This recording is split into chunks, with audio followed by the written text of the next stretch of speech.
कौन है आप लोग? हाँ, क्या है ये सब? नवाब! नवाब! बचाओ! बचाओ! बचाओ!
पंकज भैया, आपने हमें याद किया?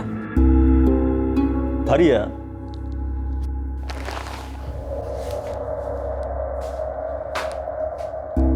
कितना रिफिल डालने को कहते थे तुमको? 500 का भैया, इतने ही तो आप दिए रहे। और साला 3 फोन में बैलेंस 0 हो गया। क्या बात कर रहे हैं भैया? उस साला मोबाइल दुकान वाला जरूर कोई मिस्टेक किया होगा। लीजिए, पकड़िए और ठीक से भर के लाइएगा। बस भैया, हम यूं गए और यूं लौटे।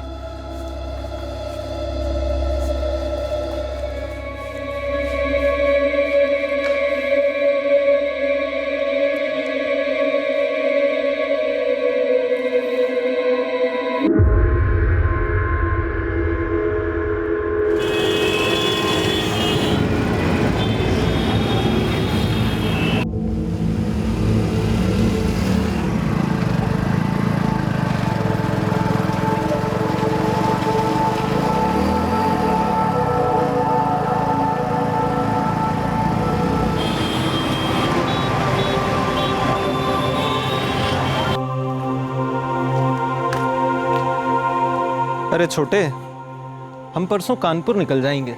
एक बहुत बड़ा सेल्स कॉन्फ्रेंस है वहाँ पे। राशिद भाईजान, हम सोच रहे हैं कि ये नौकरी ही बदल लें। इस कंपनी में कभी हमारी तरक्की नहीं होने वाली। फिरोज, तुमने अपने 5 साल दिए हैं इस कंपनी को। अरे कम से कम अपने बोनस और ग्रेचुटी का इंतजार कर लो। फिर भी ना जमे तो छोड़ देना। आपके कहने का मतलब कि फाइनेंशियल ईयर खत्म होने तक का इंतजार करें? नहीं अफरीन दीदी, आप चीटिंग कर रहे हैं। अरे कोई गड़बड़ की नहीं मैंने, 5 से 6 तो आया है, चीटिंग नहीं की मैंने। काशिफ, नवाब को भी अपने साथ खेलने के लिए बुला लीजिए। जब देखो तब टीवी से चिपके रहते हैं जनाब। फूफी, अब नवाब भैया को टीवी देखना अच्छा लगता है तो मैं क्या करूं? यस, अफरीन दीदी, ये देखो हमारा पीछे आया। हाँ अम्मी, अब रहने दो ना, उसे अपने सीरियल्स देखना ही पसंद है।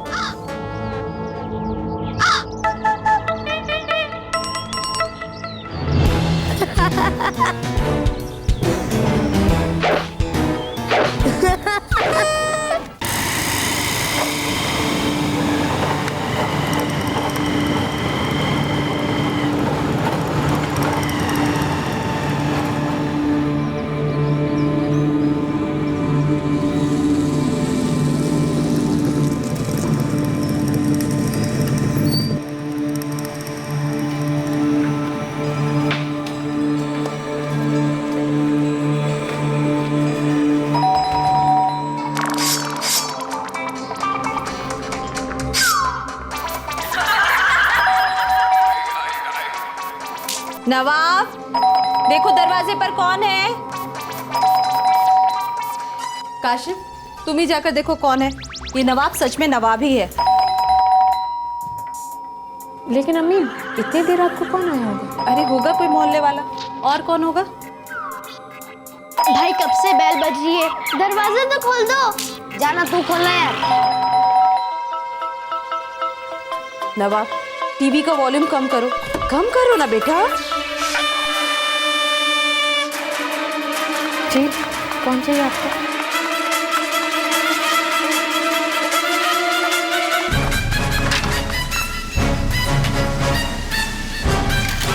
कौन है आप लोग? हाँ, क्या है ये सब?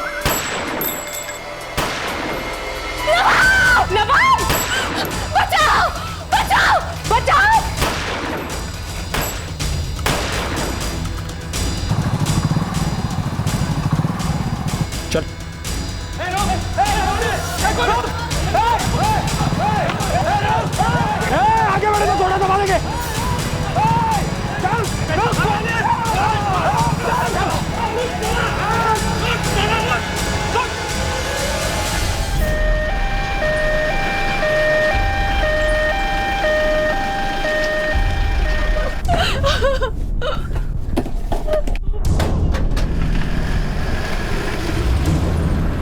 चौदह साल के नवाब पर बेरहमी से हमला किया गया। उसके घर में घुसकर हमलावरों ने उस पर गोलियां दागी। अफसोस वो बच नहीं पाया।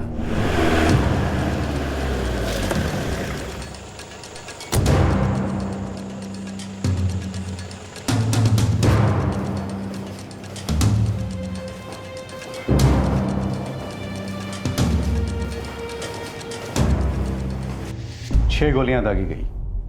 जब तक यहां लाया गया तब तक उसकी मौत हो चुकी थी। वैसे अभी इसका डिटेल पोस्टमार्टम करना बाकी है।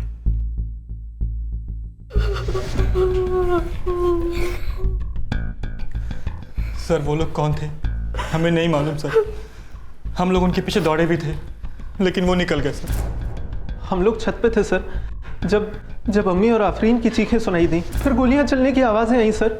हम लोग भागते हुए नीचे आए तो देखा 2 लोग हैं। उनमें से एक नवाब पे गोलियां चला रहा था सर।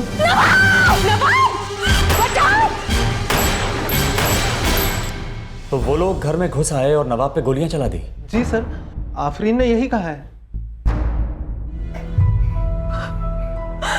अर्शी जल्दी आओ, सुलेमान जहाँ कहीं भी हो उससे बोलो यहाँ पहुंचे। जी आफरीन साहब। तुम शकूर भाई की बेटी हो ना? जी सर, मैं सब इंस्पेक्टर आफरीन हूँ। शाहबाग ट्रेनिंग सेंटर में मेरी ट्रेनिंग चल रही। आफरीन क्या हुआ था? काशिफ और मैं कमरे में खेल रहे थे सर। नवाब बाहर टीवी देख रहा था, तभी दरवाजे पर दस्तक हुई। तो नवाब और काशिफ दोनों मेरे मामू के बेटे हैं। नवाब हमारे साथ ही रहता था सर, और काशिफ छुट्टियां मनाने के लिए आया हुआ है। दरअसल वो अपनी अम्मी अब्बू के साथ इलाहाबाद में रहता है। नवाब टीवी देखने में मशगूल था तो अम्मी ने काशिफ से कहा कि वो जाके देखे कि दरवाजे पर कौन है। साथ में अम्मी और मैं भी गए सर, ये देखने के लिए कि इतनी देर रात से कौन आया होगा। भाई कब से बेल बज रही है, दरवाजा तो खोल दो। जाना तू खोलना यार। जब काशिफ ने दरवाजा खोला सर तो वहां पे 2 आदमी थे।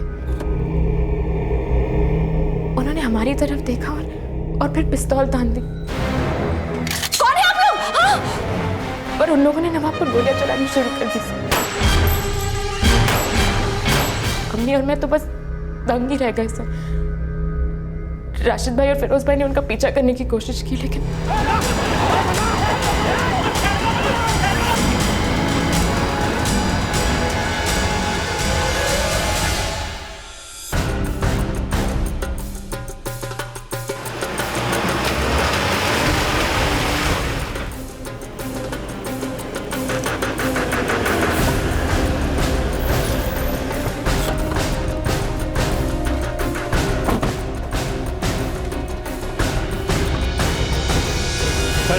साइड हटिए प्लीज।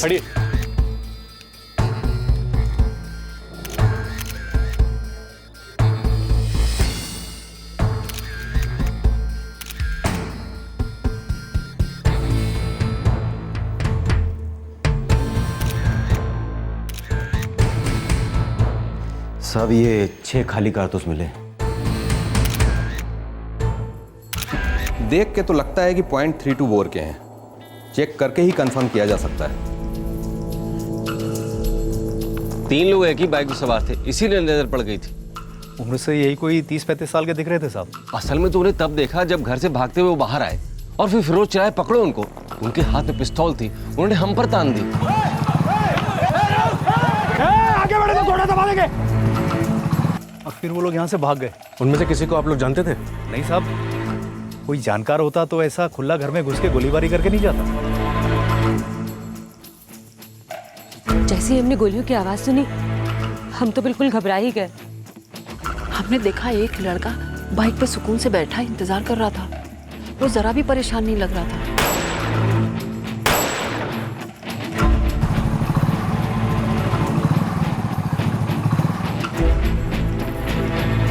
सर नवाब पे बेरहमी के साथ ऐसे खुलेआम गोलियां बरसा दी। एक 14 साल के बच्चे के साथ किसी की ऐसी क्या दुश्मनी हो सकती है? हमें आफरीन और उसके परिवार वालों से एक बार फिर बात करनी होगी, और साथ ही साथ नवाब के माँ बाप से भी, जो कि इलाहाबाद में रहते हैं।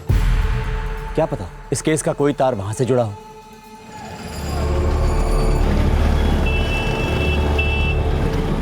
क्या क्या बोल रही हो तुम? कब हुआ ये? कुछ देर पहले राबिया बाजी का फोन आया था। उन्होंने कहा कि नवाब गया।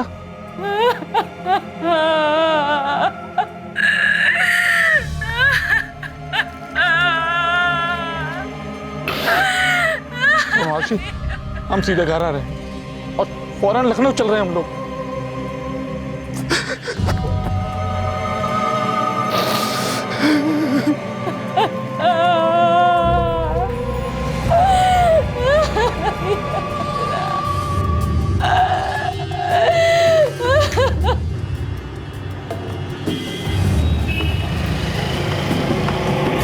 देखिए पंकज भैया, मामला सीधा सा है। पैसा काम होने के बाद मिलना था, काम हो गया, पैसा मिला नहीं है। देखिए हम सीधे सीधे कह रहे हैं, बहुत ही गलत बात है। गुड्डो सुनो सुनो, देखिए ज़्यादा गर्म होने का जरूरत ही नहीं है। हम बैठे ना यहाँ पे, ये याद रखिए आप। अरे आप ही के कहने पे बीड़ा उठाए थे हम। अब जब तक पैसा ना आए तब तक कुछ ना कहिएगा हमें। गुड्डो गुड्डो,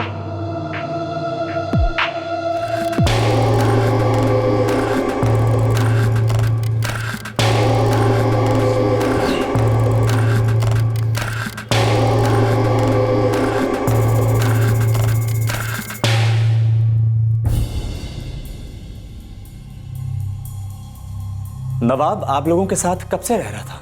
5-6 सालों से यहाँ लखनऊ में ही पढ़ रहा था। यकीन नहीं होता कि एक 14 साल के बच्चे की किसी से ऐसी क्या दुश्मनी हो सकती है कि उसे इतनी बेरहमी से मार डाला जाए। जो खाली कारतूस मिले हैं वो प्रोफेशनल पिस्टल के हैं, और हमें पक्का शक है कि हमलावर भाड़े के थे, छोटे मोटे अपराधी नहीं थे। जो भी थे पेशेवर थे। हमले में .32 बोर की बुलेट वाली 9mm पिस्टल का इस्तेमाल हुआ है। किसी प्रोफेशनल का हाथ लगता है।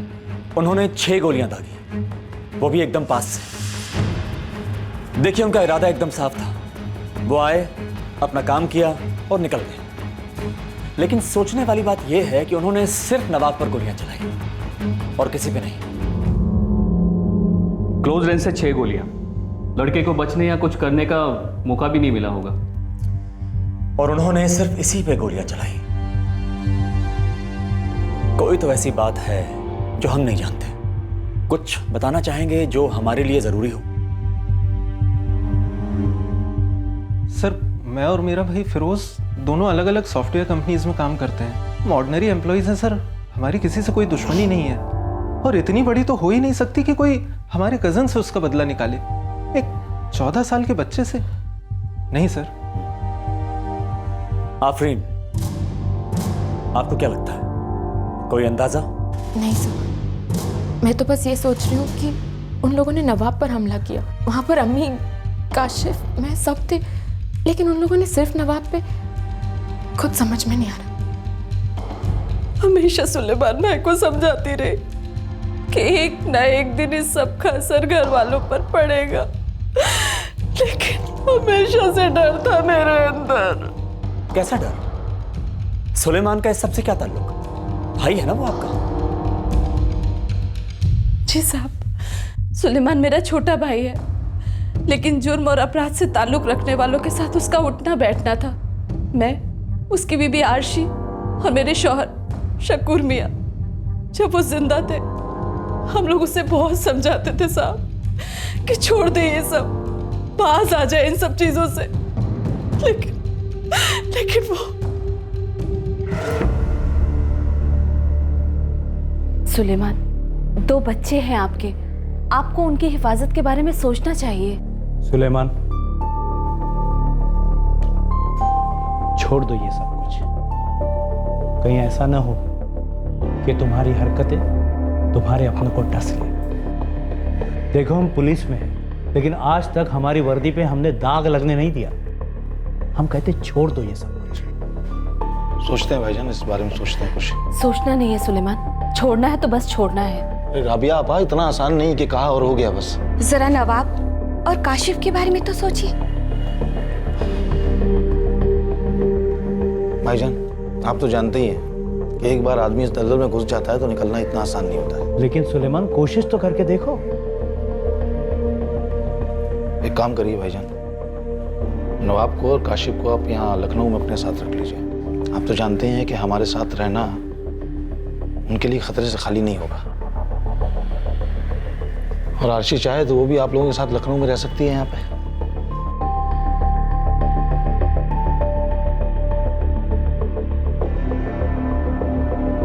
बड़ा लड़का नवाब हमारे साथ रहने लगा साहब। काशिफ छोटा था, वो अपनी माँ के पास ही रहा, और आरशी अपने शौहर सुलेमान को छोड़कर नहीं आना चाहती थी। तो आपको लगता है कि इस सब का ताल्लुक सुलेमान के बैकग्राउंड से है? कोई है जो सुलेमान की दुश्मनी उसके बेटे को मार के निकाल रहा है?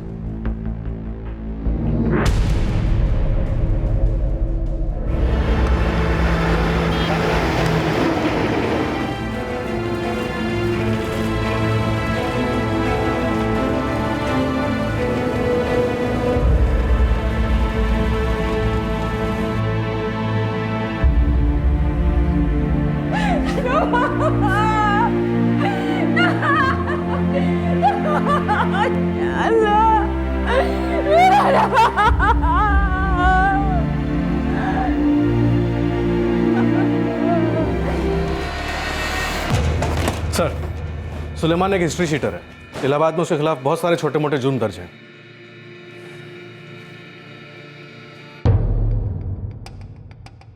सुलेमान तुम्हारे बेटे को बहुत ही बेरहमी के साथ मार डाला गया। उस समय हम इलाहाबाद में ही थे साहब। अगर किसी को हमसे बदला लेना होता तो हम पे हमला करता। भाई साहब, इसका हमसे कोई लेना देना नहीं। इतने यकीन के साथ कैसे कह सकते हो? हमारी किसी से कोई ऐसी दुश्मनी थी नहीं साहब जिसका बदला वो हमारे बेटे को मार के निकालता। और फिर लखनऊ में हमारा थोड़ा नेटवर्क है, अगर ऐसी कोई बात होती तो हम तक खबर आती। यहाँ लखनऊ में आके कोई हमारे बेटे को मारे ये मुमकिन नहीं, क्योंकि उसको मालूम है कि हम इलाहाबाद में हैं। हम यकीन के साथ कह सकते हैं साहब, इसका कोई ताल्लुक नहीं है हमसे। देखो सुलेमान, हम जानते हैं तुम्हारा अपना नेटवर्क है, तुम्हारे अपने खबरी भी होंगे, लेकिन अगर तुम खुद बदला लेने के बारे में सोच रहे हो तो मत करना, बहुत बड़े पंगे में फंस जाओगे। आगाह कर रहे हैं तुम्हें। हो सकता है साहब कि हम बाद में बदला लेने की सोचें, लेकिन मालूम तो पड़े कि किसने किया ये। एक बार फिर कह रहा हूं साहब, हमसे इसका कोई लेना देना नहीं है। तो फिर कौन एक 14 साल के लड़के को मार डालना चाहेगा? उसके अब्बा सुलेमान का बैकग्राउंड बेदाग नहीं था, पर उन्होंने साफ साफ कहा था कि इस वाकये का उनकी हरकतों से कोई ताल्लुक नहीं है। तो क्या यह नवाब का अपना ही कोई मसला था जिसका यह अंजाम हुआ था?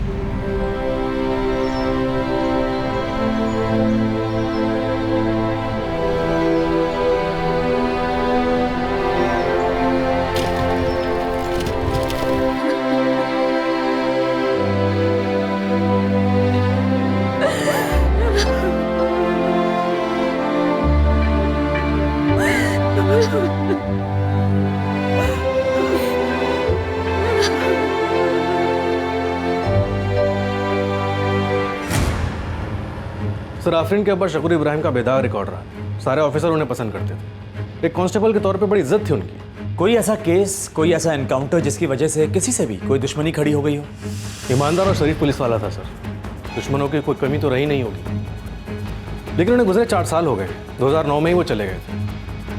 कोई दुश्मनी हो भी तो इतने सालों बाद उनके छोटे से भतीजे के साथ निकाली जाए, मुश्किल ही लगता है सर।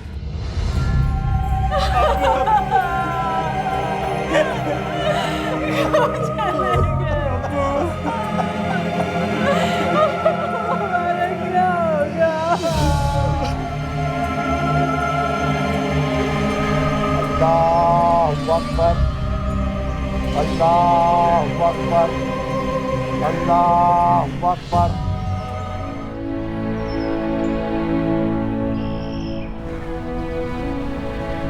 आपके पिताजी बहुत ही अच्छे पुलिस ऑफिसर थे, हम सब उनकी बहुत रिस्पेक्ट करते थे। आप लोग बिल्कुल भी चिंता मत कीजिए, उनके सारे ड्यूज सब जल्द से जल्द क्लियर करा दिए जाएंगे। और अगर आपकी फैमिली में से कोई पुलिस फोर्स ज्वाइन करना चाहता हो तो उसके लिए ऑफिशियली हम मौका तैयार करेंगे।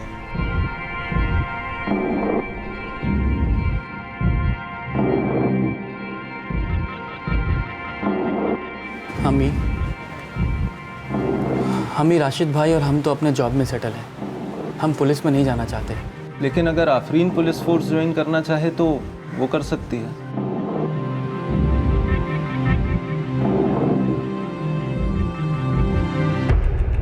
हो सकता है कि शकूर इब्राहिम का वाकई इससे कोई ताल्लुक ना हो। फिर भी मैं चाहता हूं कि तुम सभी थानों में चेक करवाओ जहां वो काम किया करता था। शायद कोई लिंक मिल जाए। सर,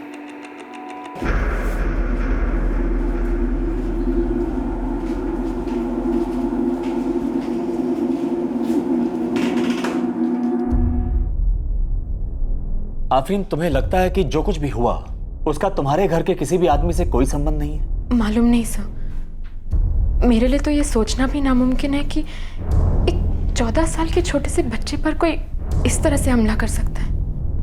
एक 14 साल के लड़के पर बड़ी बेरहमी से उसके घर में गोलियां दागी गई थी, लेकिन इस मर्डर केस का कोई क्लू हाथ नहीं लग रहा था। कोई जरा सा सिरा भी तफ्तीश की पकड़ में नहीं आ रहा था जो कातिल की ओर इशारा करता। और फिर राबिया ने एक चौंकाने वाला खुलासा किया।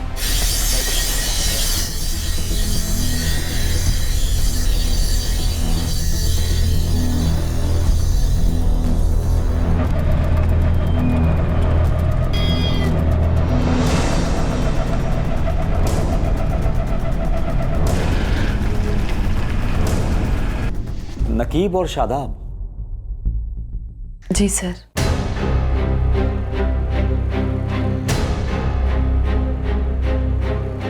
कौन है ये दोनों? और आपको क्यों लगता है कि ये दोनों नवाब के मर्डर के पीछे हो सकते हैं? मालूम नहीं साहब जी, लेकिन शादाब ने कई दफे नवाब को धमकी दी थी। धमकी? पर क्यों? किस बात पे?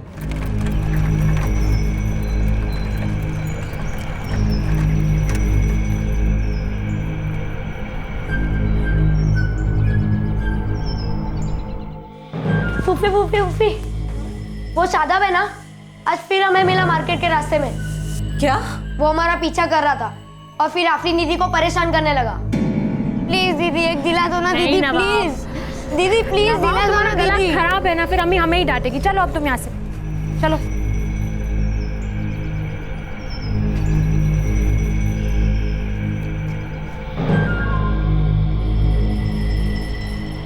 ए, क्या है बे? हमें आपकी दीदी से बात करनी है कुछ। शादाब, हम पहले कह चुके हैं ना कि हमें तुमसे कोई बात नहीं करनी। एक बार में बात समझ नहीं आती तुम्हें? चलो ना। आफरीन, शादाब हाथ छोड़ो हमारा। शादाब हाथ छोड़ दीदी का। छोड़ो मेरा। एक बार हमारी बात सुन लो आफरीन। शादाब हाथ छोड़ दीदी का। छोड़ो मुझे। शादाब, आगे से दीदी को हाथ मत लगाना, समझा क्या? नवाब तुम चलो यहाँ से।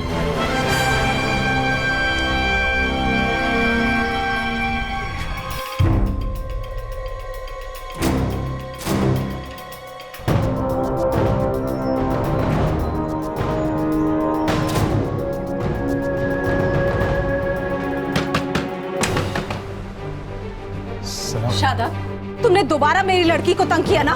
नहीं आंटी, मैं तो उससे बस। क्या बस? हाँ, अगर दोबारा ऐसा किया ना तो अंजाम ठीक नहीं होगा, समझ लो तुम।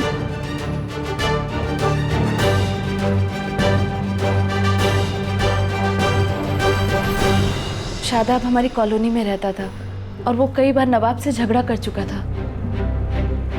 और वो दूसरा नकीब, वो कौन है?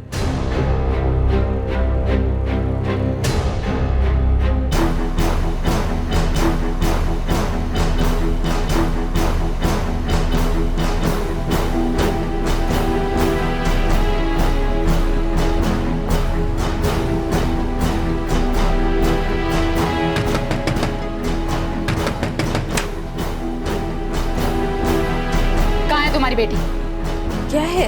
कौन है आप? पहले अपनी बेटी आफरीन को बुलाओ, उसी के सामने बताती हूँ मैं कौन। बुलाओ उसे। कौन है अम्मी? आफरीन ये तू ही है ना वो जिसने मेरे देवर ओवैस के दिमाग में जहर भर दिया? बोल रही हूँ, दूर रहे उससे। सुनिए, जबान संभाल के बात कीजिए। हाँ आफरीन, क्या है ये सब? कौन है ये औरत? अम्मी मैं नहीं जानती ये औरत कौन है। नाम है मेरा। और ये आपकी लड़की पर कोई लगाम नहीं है? मेरे देवर ओवैस पर मरी जा रही है ये। क्या बकवास कर रही हैं आप?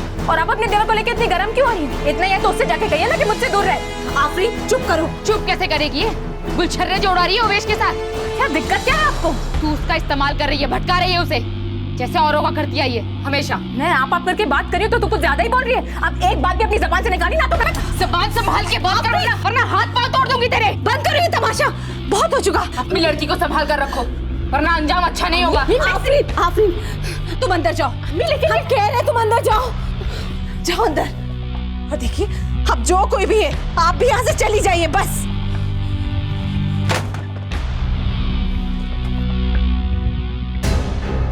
ये नगमा कौन है? नकीब की बहन है नगमा। नकीब वही जिसका आपने शादाब के अलावा नाम लिया, पर आपको लगता है कि वो भी नवाब का कत्ल करवा सकता है? जी। राबिया जी, आपको लगता है कि नकीब नवाब का कत्ल करवा सकता है, जो कि आफरीन का कजन था, क्योंकि आफरीन का नगमा के देवर के साथ अफेयर था? देखिए राबिया जी, हमें लगता है कि आप कुछ ना कुछ तो छुपा रहे हैं। बताइए, भला नकीब ऐसा क्यों करेगा? नवंबर 2010 में वो नगमा। क्या हुआ था नगमा के साथ? आपको कब पता चला है?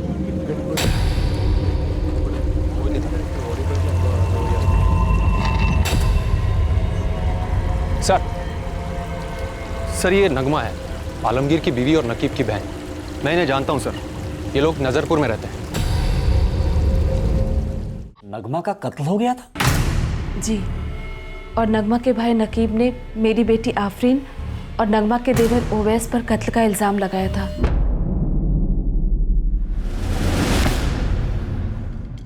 तहकीकात के बाद साबित हुआ कि मेरी बेटी बेकसूर थी, ओवैस ही मुल्जिम था। आफरीन की अम्मी और नवाब की फूफी राबिया ने दो नाम जाहिर किए जो शायद इस खून में शामिल थे, शादाब और नकीब। शादाब आफरीन का पीछा किया करता था, नवाब को धमकी भी दे चुका था, जिसके बारे में नवाब अक्सर राबिया से शिकायत भी करता था। नकीब जिसकी बहन नगमा मारी गई थी और जिसकी आफरीन से कई बार लड़ाई हुई थी, नगमा की मौत का जिम्मेदार नकीब आफरीन को मानता था।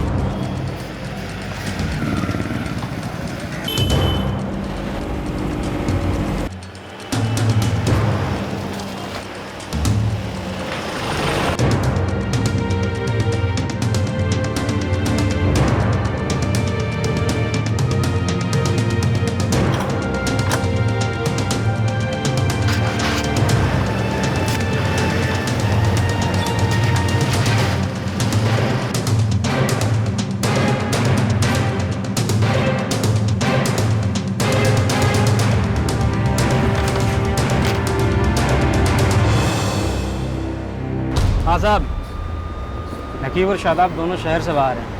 अभी इतना ही पता है। कहाँ हैं दोनों? मालूम नहीं साहब। नकीब तो सेल्समैन है और शादाब लखनऊ में किसी नेता की ड्राइवरी करता है साहब। मुझे दोनों लोगों का नंबर चाहिए। लिख लीजिए साहब। पहले से नहीं दे सकता था? काम क्या है साहब, बताना तो पड़ेगा ना। चल अब नंबर बोल। ठीक है साहब, लिखो 444578765 और दूसरा लिखो साहब 444909878। चल ठीक।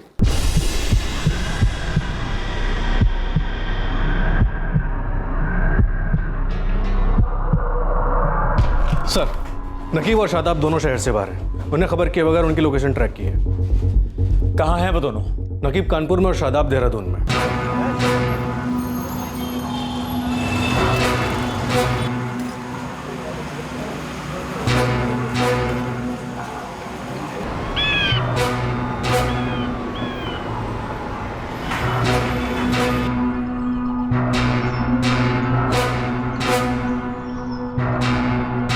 नहीं मनोज, अभी उन्हें भनक भी मत लगने देना। राबिया ने उन पर सिर्फ शक जाहिर किया है। पहले हमें इनका बैकग्राउंड चेक करना है कि ये लोग इसमें शामिल हैं भी या नहीं। फिलहाल वो सिर्फ सस्पेक्ट्स हैं। सर, हम नकीब और शादाब दोनों की पूरी जानकारी निकलवाते हैं। नकीब की बहन नगमा के मर्डर की रिपोर्ट जिस थाने में दर्ज है, हम उसे भी निकलवा के देखते हैं। मेरे पल्ले तो अभी भी नहीं पड़ रहा है कि एक 14 साल के बच्चे को इतनी बेरहमी से क्यों मार डाला गया, जबकि उसका इस सबसे कोई लेना देना ही नहीं था।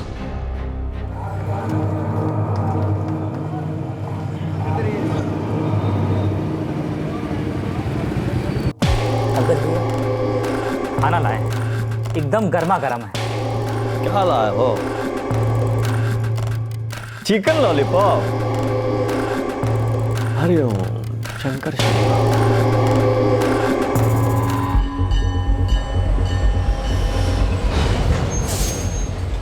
यहाँ से तुम अलग, हम अलग। अरे पैसा पूरा कहाँ मिला है? अबे तो हमें कौन सा मिले हैं? मिलेंगे तो पहुँचा देंगे। प्रदीप निकल तू। विक्रांत गाड़ी ठिकाने लगा दे।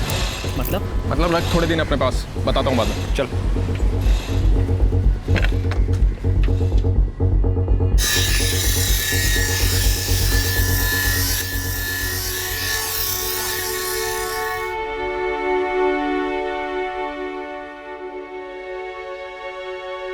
काशिफ कुछ तो खा ले। दीदी मुझे नवाब भाई की बहुत याद आती है दीदी।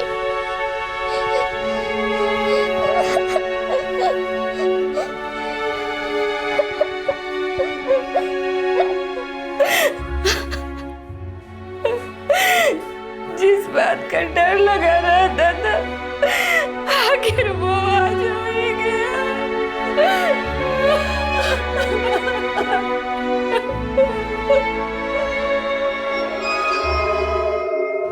नवाब से किसी को ऐसी क्या दुश्मनी हो सकती है?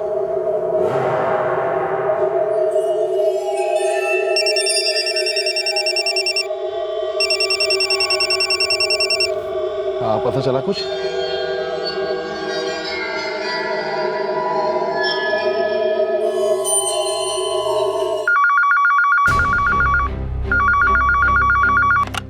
हाँ, हमने सुन रखा है इस केस के बारे में। ठाकुर, चौहान साहब नगमा मर्डर केस के बारे में इन्वेस्टिगेटिंग ऑफिसर से बात करना चाहते हैं। राजीव साहब थे उस केस के आईओ। आजकल राजीव साहब हेडक्वार्टर में पोस्टेड हैं। Okay, thank you.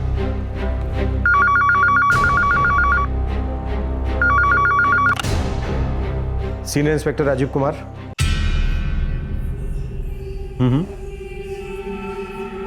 Ji sir, Chauhan साहब इस केस के बारे में कुछ जानकारी चाहते थे, आपसे मिलना भी था उन्हें। त्यागी, इस केस के आपके प्राइम सस्पेक्ट नकीब और शादाब है ना? जी सर, अभी तक की जांच में तो यही सामने आया है। वैसे तो ये मेरा केस नहीं है, फिर भी एक इंपॉर्टेंट लीड दे सकता हूँ। शायद वो आपकी जांच को सही डायरेक्शन में ले जाए। क्या है वो लीड सर? जैन सर, नगमा मर्डर केस की जांच से कुछ हासिल नहीं होने वाला। मुजरिम आपके आन सामने है। कौन है मुजरिम? शादाब। राजीव जी, आप इतने दावे के साथ कैसे कह सकते हैं? कोई सॉलिड लीड है आपके पास? चौहान साहब सन 2004 में फोर्स ज्वाइन की थी। 9 साल का तजुर्बा है, बड़े बड़े केसों पर काम किया है। अब तो वो कहते हैं ना, लिफाफा देखकर खत का मजमून भाप लेते हैं।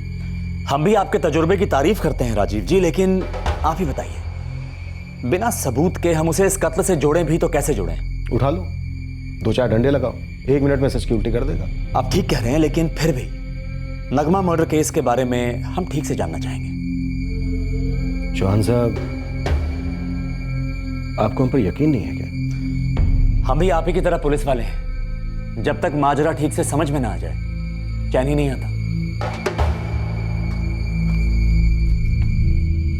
हमने इस पॉइंट तक तहकीकात की थी। नगमा को आफरीन से खुंदक थी। नकीब ने इसे वजह माना और आफरीन पर इल्जाम लगा दिया।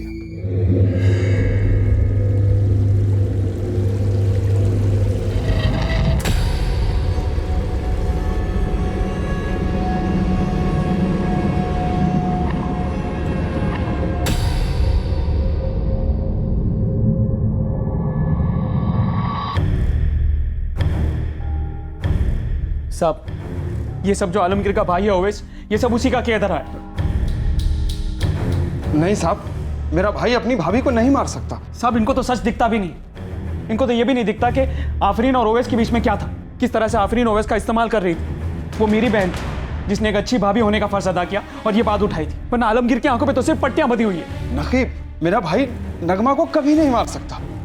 भले नगमा को ओवैस के प्यार से तकलीफ हो, लेकिन इसका मतलब ये नहीं है कि ओवैस नगमा को मार देगा। बिल्कुल नहीं।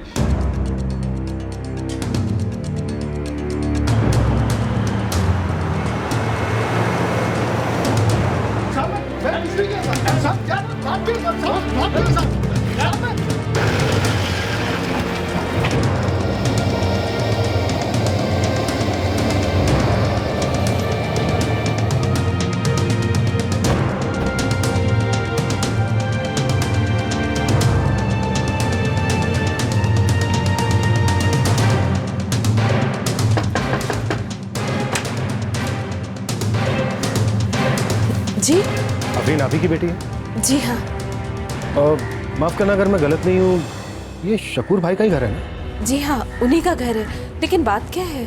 आफरीन कहाँ इस वक्त? वो तो शाहबाग में है, पुलिस ट्रेनिंग में।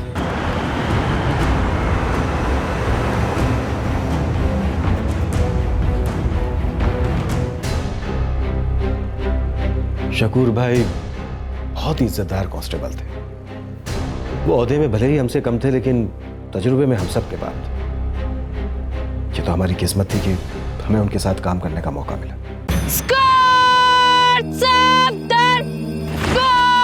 सामने से एड़ी मार्च, तेज चल।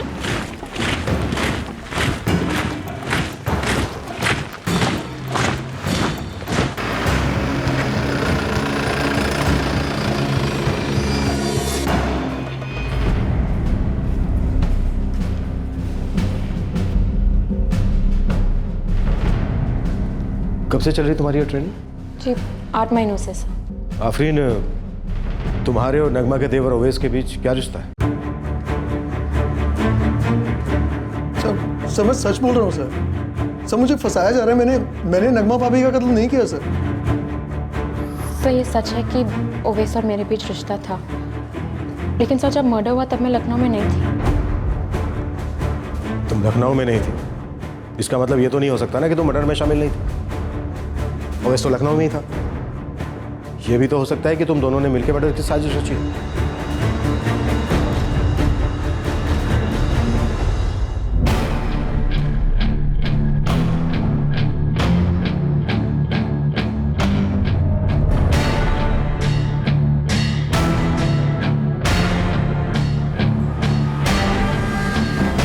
मैं 7वीं में पढ़ता हूँ सर। गुड। और तुम्हारा छोटा भाई काशिफ? वो दूसरी में सर, और वो अम्मी के साथ इलाहाबाद में रहता है। नवाब, तुम जाकर बाहर खेलो। Thank you. बड़ा प्यारा बच्चा है। राबिया जी, नगमा यहाँ कभी आई थी क्या? कई बार आई थी साहब। जब भी आती गाली गलौज ही करती, बहुत भला बुरा कहती थी मेरी बच्ची को। चिल्ला चिल्लाकर पूरा मोहल्ला इकट्ठा कर लेती थी वो। इस केस में एक बात हमें हमेशा हैरान करती रही कि एक भाभी नगमा अपने देवर ओवैस के आफरीन के साथ अफेयर को लेकर इतनी हाय तौबा क्यों मचाती रही। और यही तो मामले की असली गांठ थी। जी सर, ये सच है सर। तेरे और तेरी भाभी नगमा के बीच के रिश्ते का तेरे भाई आलमगीर को भी पता नहीं था? जी सर। ओवैस तो डरता था कि कहीं तेरी भाभी नगमा तेरे भाई के सामने रिश्ता जाहिर ना कर दे, इसलिए तूने उसी को रास्ते से हटा दिया और इल्जाम आफरीन पर लगा दिया। नहीं सर, सर ये सही नहीं है सर। मैंने नगमा को नहीं मारा सर। मेरी बस इतनी ही गलती थी सर। मैं जानती ही नहीं थी कि ओवैस का उसकी भाभी नगमा के साथ भी अफेयर है। मैं तो हमेशा से इसी बात को लेकर परेशान रहती थी कि नगमा को आखिर ओवैस और मेरे रिश्ते से दिक्कत क्या है। आफरीन, मुझे मालूम है तुम्हें इस मामले में फंसाया जा रहा है,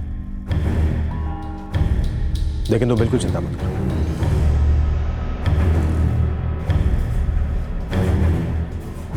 सर ये गलत है सर।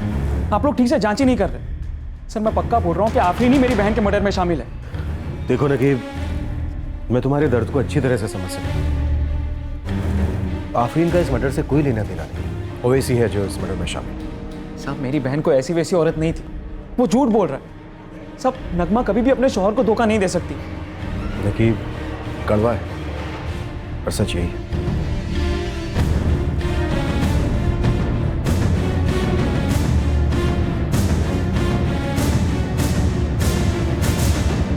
नकीब चाहे कितने भी गुस्से में था, पर आखिर में कड़वा घूंट उसे ही पीना पड़ा, क्योंकि आफरीन का नगमा के कत्ल से कोई वास्ता नहीं था। और ओवैस के खिलाफ सबूत कम पड़ गए, इसीलिए 11 महीनों बाद ही उसे जमानत पे छोड़ दिया गया। देखिए चौहान साहब, वैसे तो मुझे आपको ये सब बताने की कोई ज़रूरत नहीं है, लेकिन फिर भी इस केस के 6 महीने के बाद मुझे प्रमोशन मिला और मेरा ट्रांसफ़र हुआ।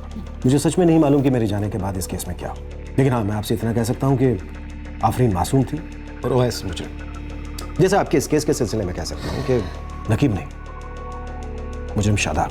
राजीव जी, आप इतने यकीन के साथ कैसे कह सकते हैं? चौहान साहब, मेरे दिल में शकूर भाई के लिए हमेशा ही बहुत इज्जत रही। उस वक्त मुझे लगा कि नकीब आफरीन से बदला लेने की कोशिश जरूर करेगा, इसलिए मैंने उस पर नजर रखी। आफरीन को छोड़ देने की वजह से जब से वो मेरे से गुस्सा हुआ था, तब से वो एकदम चुपचाप रहने लगा, अपने काम से ही काम रखता था। एक्चुअली वो अपनी बहन के बहुत करीब था। नगमा के कत्ल के बाद उसे गहरा सदमा लगा। अब अचानक 1.5 साल बाद नहीं, वो ऐसा नहीं कर सकता। चौहान साहब, नकीब बहुत ही आम आदमी है, उसके ऐसा कोई कनेक्शन नहीं है कि वो इस तरह की कोई साजिश कर सके, किसी का कत्ल करवा सके।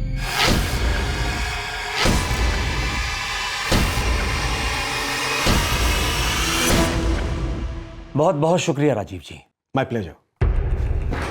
चौहान साहब, इस केस के सिलसिले में आपको कोई भी जरूरत पड़े, बेझिझक कांटेक्ट करना। जरूर, थैंक यू। मनोज, ये राजीव जी शकूर भाई के बहुत करीबी थे। सर कहीं ऐसा तो नहीं कि इसी वजह से आफरीन को शक के दायरे में नहीं लाया गया? तुम एक काम करो, नकीब का सारा कच्चा चिट्ठा बाहर निकालो।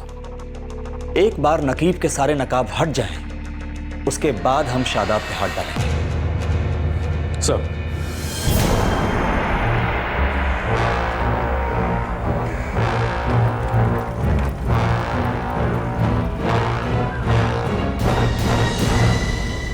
राजीव कुमार जो नगमा मर्डर केस में जांच अधिकारी था, उसने उस केस में आफरीन को क्लीन चिट दे दी थी। नगमा का भाई नकीब इस तफ्तीश से बिल्कुल नाखुश था और नवाब मर्डर केस में राजीव कुमार को यकीन था कि नकीब इसमें शामिल नहीं है, उसे शादाब पर शक था। लेकिन जो पुलिस अधिकारी इस केस की जांच में लगे थे, उन्होंने फिर भी पहले नकीब की जांच करने का फैसला किया। देख नकीब, सच क्या है बता दे।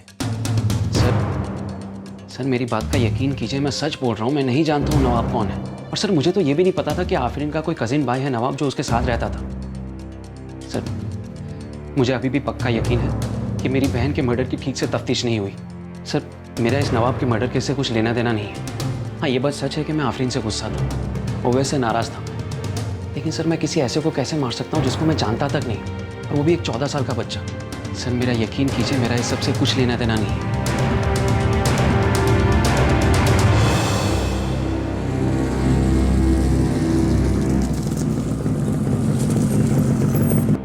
सुलेमान भाई, जरा सा अंदाजा भी नहीं है कि इस काम का पैसा मिला किसको है। क्या किसी ने खुद ब खुद कर लिया होगा? पता नहीं भाई, इस मर्डर के बारे में किसी को कुछ पता ही नहीं है।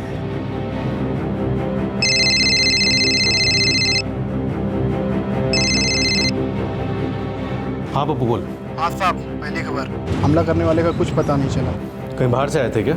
ऐसा ही हो सकता था, लेकिन कुछ पक्की खबर नहीं है। शादाब अभी कहाँ होगा? देहरादून से वापस घर की तरफ आ रहा है, ऐसा कुछ सुनने में आया। नजर रख उस पे, उसके लखनऊ में कदम रखते के साथ ही मुझे खबर कर, समझा?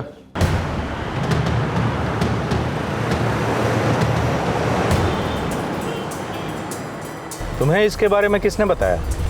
पता चल ही जाता है साहब। एक बात याद रखना, तुम सिर्फ मेरे ड्राइवर हो, और हाँ, इस मामले में मेरा नाम कभी मत घसीटना, समझे?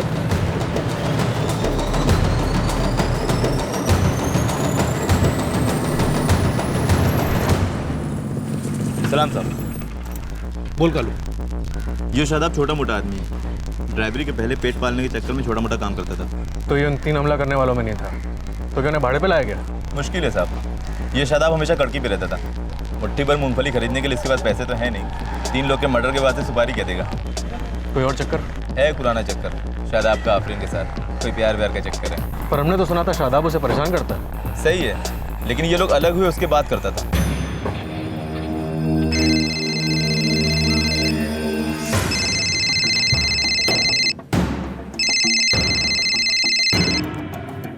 हेलो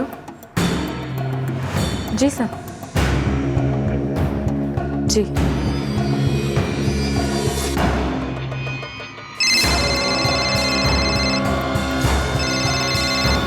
हेलो चौहान साहब, शादाब आज शाम को लखनऊ पहुंच जाएगा।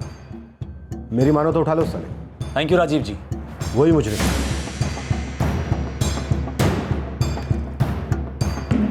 मैं कमिंग सर। आओ आफरीन।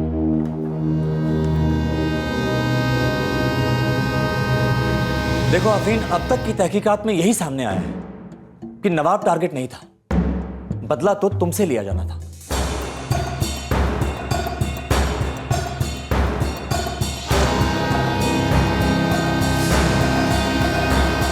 कौन है आप लोग? तुमने हमें बताया कि हमलावरों ने घर में घुस के पहले सभी को देखा, उसके बाद फायर सिर्फ नवाब पे किया। जी सर। उन्होंने नवाब को 6 गोलियां मारी, तुम्हें नहीं मारी, तुम्हारी अम्मी को नहीं मारी, काशिफ को नहीं मारी। इसका मतलब यह है कि हमलावरों का मोटिव एकदम साफ था। उन्हें कहा गया था कि सिर्फ नवाब को मारना है और किसी को नहीं। और नवाब एक 14 साल का स्कूल जाने वाला बच्चा, जिसका ना ही किसी से कोई झगड़ा था और ना ही कोई दुश्मनी।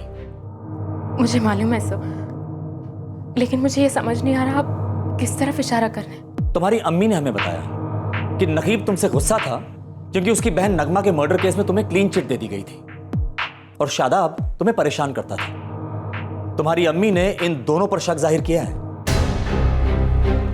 आफरीन, इस समय शादाब हमारा प्राइम सस्पेक्ट है। अजीब सी बात है ना, वही शादाब जिसने तुम्हें परेशान करना शुरू किया, उससे पहले तुम्हारा उससे रिश्ता था। हम सच कह रहे हैं ना?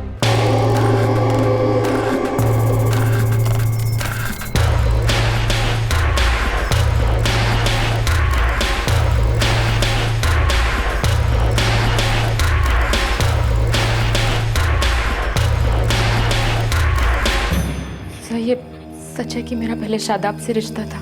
आफरीन, तुम्हारा पहले शादाब के साथ रिश्ता था, फिर ओवैस के साथ हुआ, और 2 लोग जिन पे हमें शक है कि उनका नवाब के मर्डर के साथ कोई संबंध हो सकता है, वो है नकीब और शादाब। अब नकीब का ओवैस के साथ ताल्लुक है लेकिन शादाब का बिल्कुल नहीं। ये सब क्या है आफरीन? ऐसा क्या है जो तुम जानती हो लेकिन हमसे अब तक छिपा रही हो? सर, मैं कुछ नहीं छुपा रही, मुझे नहीं समझ आता। अगर कोई मुझसे बदला लेना चाहता था तो वो नवाब को क्यों मारता? मैं सिर्फ इतना जानती हूँ सर कि इस सब में शादाब का कोई हाथ नहीं। तुम ऐसा कैसे कह सकती हो आफरीन? तुम्हारी अम्मी ने साफ साफ कहा है कि शादाब तुम्हें तंग किया करता था और उसने नवाब को धमकी भी दी थी। सर, ये सच है कि मैं एक टाइम पे शादाब से अलग हो गई थी, लेकिन पिछले 8 महीनों से हम दोनों साथ साथ हैं। शादाब और मेरा रिश्ता अभी बहुत अच्छा है सर। अम्मी को इस बारे में नहीं मालूम। शादाब मुझसे क्यों बदला लेना चाहेगा?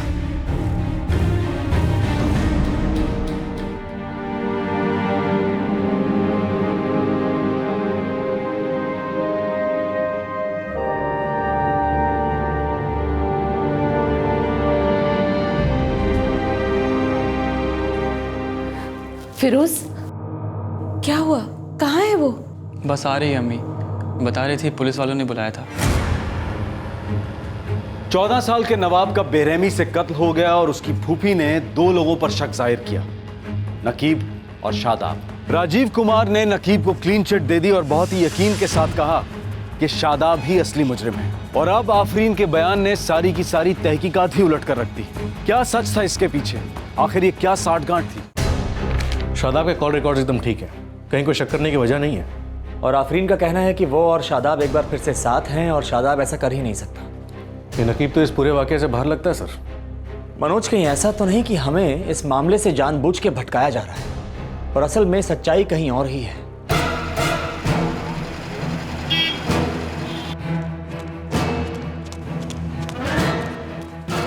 भैया जी, ये लीजिए।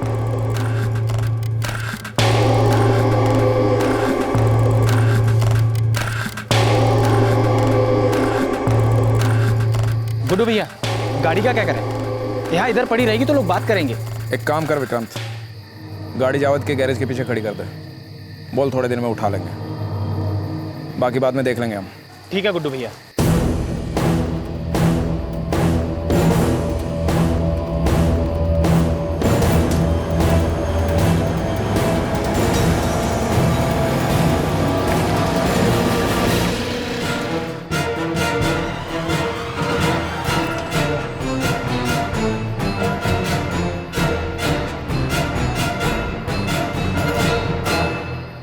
कहीं ऐसा तो नहीं कि यह शादाब ही है जिसे आफरीन की वजह से बेनिफिट ऑफ डाउट मिल रहा है? मैं मानता हूं कि उसके फोन रिकॉर्ड्स क्लियर हैं, लेकिन हो सकता है कि वही मास्टरमाइंड हो इस मर्डर के पीछे और राजीव कुमार की बात सही हो। सर, राजीव सर का फोन आया था, पूछ रहे थे शादाब को अभी तक उठाया कि नहीं।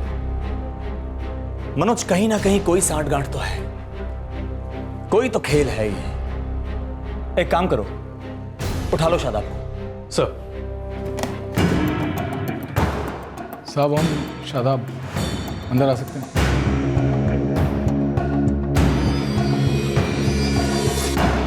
साहब, नवाब मर्डर केस में हमारा कोई लेना देना नहीं है। हमने सोचा कि अगर कुछ गलत नहीं किया है तो डरना नहीं चाहिए, इसीलिए खुद चल के आए आपके पास। बहुत बड़ा एहसान किया जो तो खुद चला आया, वरना अभी तुझे ही उठाने जा रहे थे। साहब हमें फंसाया जा रहा है साहब। अच्छा, कौन फंसा रहा है तुझे? राबिया, नकीब या फिर ओवैस? कौन? बोल। साहब हम जानते हैं किसने किया, लेकिन अगर आपको सच बताएंगे तो आप हमारी बात का यकीन नहीं करेंगे, उल्टा मारेंगे हमें। तो तुझे क्या लगता है झूठ बोलने वालों की हम यहाँ आरती उतारते हैं? साहब ये इंस्पेक्टर राजीव कुमार ने किया है। बहुत सयाना है तू, हाँ? खुद को बहुत शातिर समझता है। तुझे क्या लगता है तू लंगड़ मारेगा और हम लड़खड़ा जाएंगे? साहब हमने पहले ही कहा था कि आप हमारी बात का यकीन नहीं करेंगे, लेकिन विश्वास मानिए साहब, ये मर्डर राजीव कुमार ने ही करवाया, दावे से कह सकते हैं हम ये, और उसी ने आपको कहा होगा कि ये हमारा किया था। आप बहुत टाइम से प्लान कर रहा था साहब, पीछे पड़ा हमारे, हमें फंसाना चाहता है। नगमा मर्डर केस की जांच से कुछ हासिल नहीं होने वाला। मुझे आपके अंत सामने। कौन है मुजरिम? शादाब। चौहान साहब, शादाब आज शाम को लखनऊ पहुंच जाएगा। मेरी मानो तो उठा लो उस साले को। वही मुजरिम है। राजीव सर का फोन आया था, पूछ रहे थे शादाब को अभी तक उठाया कि नहीं। चल मैं 1 मिनट के लिए मान लेता हूं कि यह सब कुछ राजीव कुमार ने किया है, पर वो तुझे क्यों फंसाना चाहेगा और क्यों एक 14 साल के बच्चे को मारना चाहेगा? ताकि वो फिर से आफरीन के करीब आ सके। अब आपको पता होगा नगमा मर्डर केस, उसकी तहकीकात भी इंस्पेक्टर राजीव कुमार ने की थी। पूछताछ के दौरान कई मरतबा आफरीन से मिले, और सच्चाई तो यह है कि उसी दौरान वो आफरीन के काफी करीब आ गए थे। कब से चल रही तुम्हारी ट्रेनिंग? जी 8 महीनों से सर। मुझे मालूम है तुम्हें इस मामले में फंसाया जा रहा है, लेकिन तुम बिल्कुल चिंता मत। और सच तो ये है कि इंस्पेक्टर राजीव कुमार उसी समय आफरीन के करीब आ गए थे, और जब आफरीन उसे छोड़कर वापस हमारे पास आ गई, बस उसी दिन से खुंदक खाए बैठा हमसे। कितनी बार फोन पे धमका चुके हैं हमें कि हमें किसी केस में फंसा देंगे ताकि आफरीन उन्हें मिल जाए फिर से।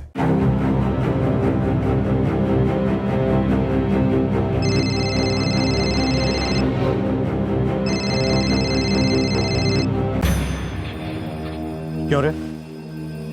आज शाम को तू आफरीन से पिकनिक स्पॉट पे मिलने वाला है। साहब अगर तू आफरीन से दूर नहीं हुआ ना, तो तुझे ऐसी पिकनिक करवाऊंगा कि तेरी जिंदगी नर्क बन जाएगी। साहब आप बड़े आदमी हो साहब, और ताकतवर भी हो साहब। इसीलिए कह रहा हूँ अपनी औकात में रह। अरे कहाँ तू और कहाँ आफरीन? साहब आफरीन आपको छोड़ चुकी है, हम समझते हैं आपकी तकलीफ, लेकिन साहब हमारे पीछे पड़ने से कोई फायदा नहीं होगा। देख शादाब, अगर तूने आफरीन से दोबारा मिलने की कोशिश की ना, तो यकीन मान ले ऐसा खेल खेलूंगा कि तुझे और आफरीन दोनों को किसी मर्डर केस में फंसा दूंगा। आफरीन को तो मैं जैसे तैसे करके बचा लूंगा, लेकिन तेरी जिंदगी पूरी उम्र जेल में सड़ेगी। उसके बाद आफरीन तो मेरे पास आ जाएगी मेरी शुक्रगुजार। देख शादाब, मेरी सलाह मान, अगर तुझे ये परेशानी नहीं झेलनी तो तू आफरीन से दूर बस।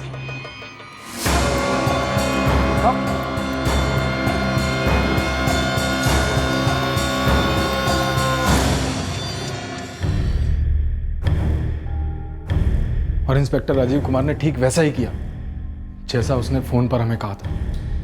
नवाब को मरवा दिया और उंगली हम पर उठवा दी, और ये साजिश की ताकि वो आफरीन को दोबारा हासिल कर पाए। जी साहब हम सच कह रहे हैं, आप हमारी बात का यकीन कीजिए। यहाँ तक कि नगमा मर्डर केस में इंस्पेक्टर राजीव कुमार ने आफरीन का नाम जांच से हटवा के उसका दिल जीता, उसे अपने जाल में फांसा। साहब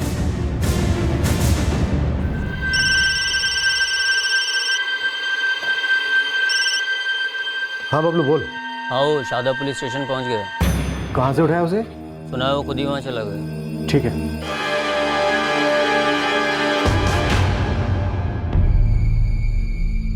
एक पल के लिए तो मुझे भी लगने लगा था कि कहीं राजीव कुमार का ही तो हाथ नहीं है इसमें। सर अब तक जिस तरह से घटनाएं घटी हैं वो तो इसी तरफ इशारा करती हैं। नगमा मर्डर केस में आफरीन को क्लीन चिट मिलना, और फिर जब राजीव साहब से इस केस की डिटेल्स मांगी गई तो उनका टालना और सीधा ये कहना कि उनके पास लीड है कि शादाब मुजरिम है, जबकि उनके पास कोई खास सबूत नहीं था। राइट मनोज, इस नवाब मर्डर केस की हर चीज, हर बात बहुत ही सोची समझी, बहुत ही नपी तुली लग रही है, और तहकीकात आगे बढ़ने की बजाय वहीं घूम रही है, वहीं चक्कर काट रही है। मनोज, 3 बातें हो सकती हैं। या तो इंस्पेक्टर राजीव कुमार कोई खेल खेल रहा है, या फिर शादाब हालात को अपनी तरफ करने की कोशिश कर रहा है, या फिर कुछ और है जो भीतर ही भीतर चक्कर चला रहा है?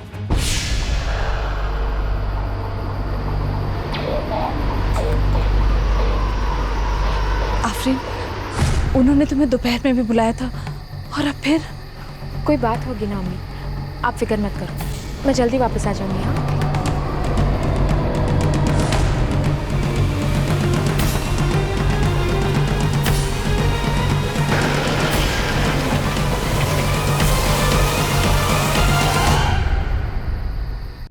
आफरीन, क्या यह सच है कि तुम्हारा इंस्पेक्टर राजीव कुमार के साथ अफेयर था?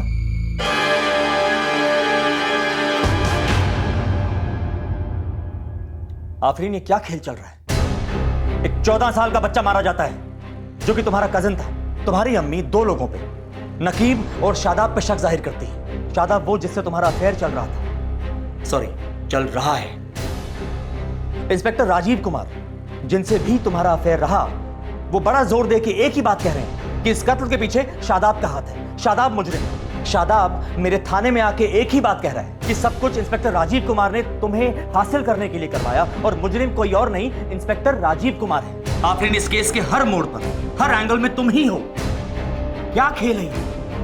ऐसा क्या है जो तुम हमसे छुपा रही हो? मैं नहीं जानती, मैं सच में नहीं जानती कि कौन क्या खेल खेले। ये सच है कि इंस्पेक्टर राजीव कुमार के साथ मेरा अफेयर था। नगमा मर्डर केस के दौरान मैं उनके करीब आ गई थी, लेकिन फिर एक वक्त आया जब मैं उनसे दूर हो गई और वापस शादाब के पास चली। तो शादाब ने मुझे बताया भी था कि राजीव कुमार ने उसे मुझसे दूर रहने की धमकी दी, लेकिन सर मैंने ये कभी नहीं सोचा था कि राजीव इस हद तक गिर जाएंगे कि मुझे शादाब से दूर करने और वापस हासिल करने के लिए मेरे 14 साल के छोटे भाई का मर्डर। आफरीन, मैं तुमसे सीधे सीधे पूछ रहा हूं, नवाब के मर्डर के पीछे किसका हाथ है?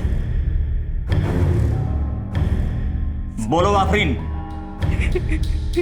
नवाब के मर्डर के लिए कौन जिम्मेदार है? मुझे सच में कुछ नहीं मालूम। राजीव के करीब होना मेरी जिंदगी की सबसे बड़ी गलती थी। मुझे नहीं पता था कि उसका ये अंजाम होगा। आफरीन, मुझे मालूम है तुम्हें इस मामले में फंसाया जा रहा है, लेकिन तुम बिल्कुल चिंता मत करो।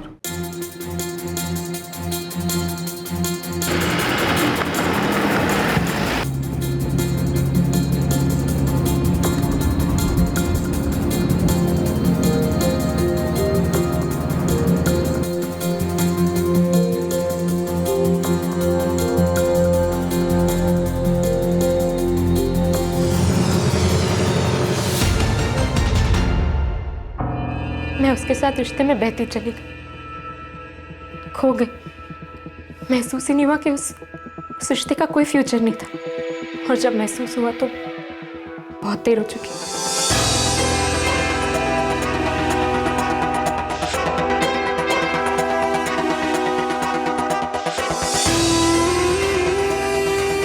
सुनिए, वंदना आने वाली है तो उसे पिकअप करने जाना होगा। सॉरी, मैं नहीं आ पाऊंगा। बबलू चला जाएगा तुम्हारे साथ। बबलू मैडम के साथ चले जाएगा, ठीक है?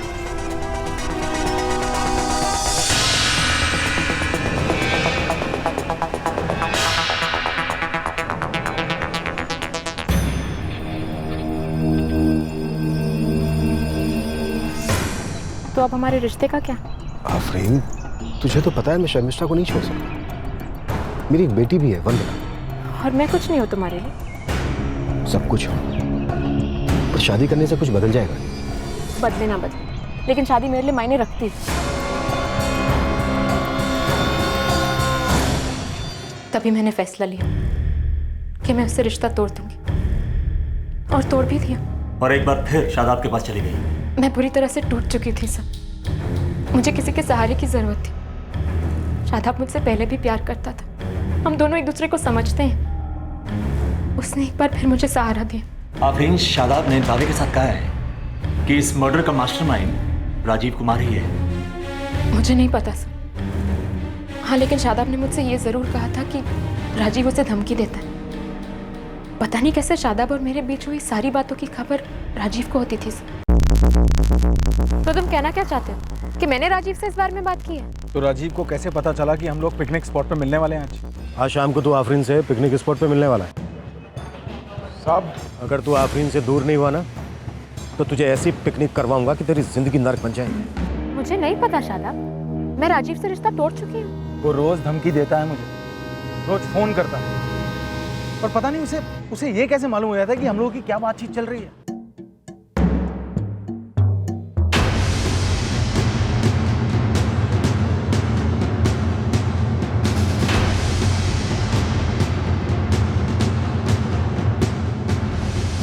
सर इसे कुछ नहीं मालूम सर, हम सच्चाई बता रहे हैं ना आपको। इस मर्डर के पीछे इंस्पेक्टर राजीव कुमार का ही हाथ है।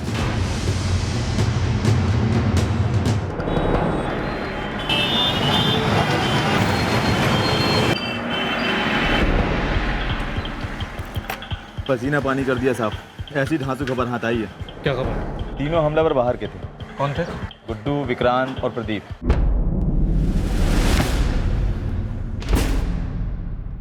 पक्की खबर? एक गाड़ी का कोई हेरफेर हुआ था सर जी। अब गाड़ी कौन सी थी, क्या बात थी, ये पता नहीं, लेकिन एक पक्की खबर है कि गाड़ी में मर्डर का कनेक्शन था और गाड़ी का गुड्डू से कनेक्शन था और गुड्डू का पिछले महीने विक्रांत और प्रदीप से कनेक्शन हुआ था। आप तो सर जी आज हमारे फोन लगाओ, मऊ फोन लगाओ। इंस्पेक्टर राजीव? सर आप रिटायर्ड कांस्टेबल मुस्तकीम अहमद से मिल लीजिए।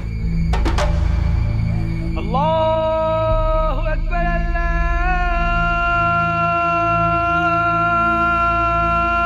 अकबर।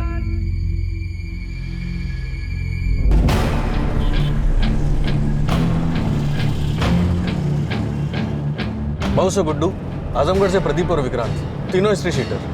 इनके खिलाफ बहुत सारे केस दर्ज हैं सर। और ये कब तक हमारी पकड़ में होंगे? इंस्पेक्टर राजीव को भनक लगे बिना इन लोगों को दबोचना होगा सर।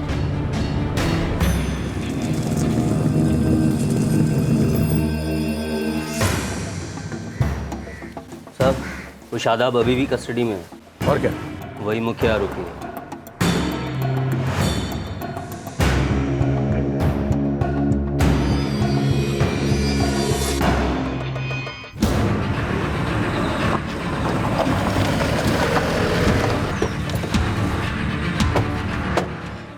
सलाम सर। सलाम मुस्तकिम। अच्छा क्या सर, शादाब को हिरासत में रहने दो, लेकिन राजू साहब को इसका अंदाजा भी न लगने दो। मुस्तकिम जरा इस इंस्पेक्टर राजीव कुमार का सारा कच्चा चिट्ठा तो खोलो। ऊपर तक पकड़े साहब, आप मिले होंगे तो बताया होगा। 2004 में पुलिस फोर्स में भर्ती, फिर झटके से तरक्की।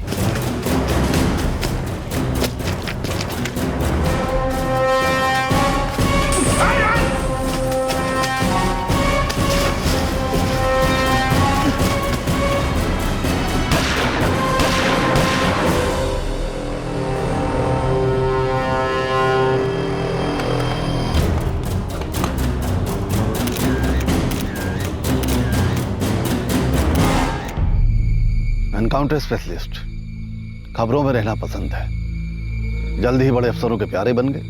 सबका हाथ इनके सर पे और इनके हाथ खुले, बेकाबू।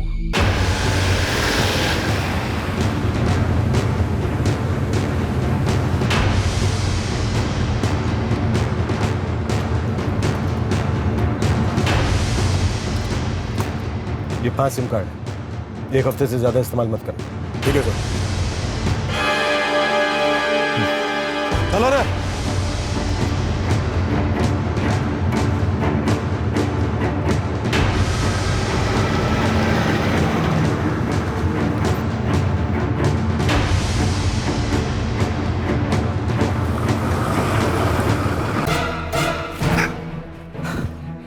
सलाम साहब।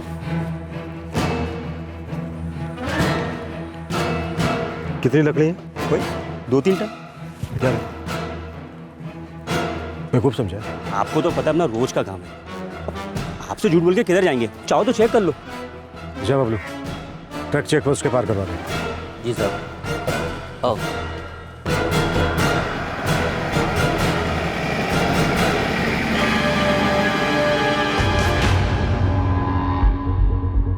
इनके खिलाफ डिपार्टमेंट में 5 से 6 क्रिमिनल केस दर्ज हैं। लकड़ी की तस्करी, नक्सल को बढ़ावा, अपहरण, जबरन वसूली, लेकिन आज तक कोई भी तहकीकात आगे नहीं बढ़ पाई। और राजीव साहब बेदाग ही रहते हैं। बड़े लोगों का आशीर्वाद है सर। अब आपने कदम आगे बढ़ाया तो जरा ध्यान से। अगर राजीव साहब को इसकी जरा भी भनक लग गई तो वो सारे सबूत साफ करवा देंगे। मुस्तकिम, आपको जरा सा भी अंदाजा है कि इंस्पेक्टर राजीव कुमार का नवाब मर्डर केस से क्या लेना देना हो सकता है? नहीं सर, इस बारे में तो कुछ पता नहीं, लेकिन आफरीन से इनका रिश्ता था ये पता है। और जब वो दोनों अलग हुए तब राजीव साहब आफरीन के फोन टैप करवाया करते थे। तो तुम कहना क्या चाहते हो कि मैंने राजीव से इस बारे में बात की है? तो राजीव को कैसे पता चला कि हम लोग पिकनिक स्पॉट पे मिलने वाले हैं आज? जी सर, आफरीन के फोन टैप की रिक्वेस्ट आई थी। इंस्पेक्टर राजीव ने की थी? जी सर, जनवरी 2013 में उन्हीं के डिपार्टमेंट से रिक्वेस्ट आई थी। Thank you Ajit.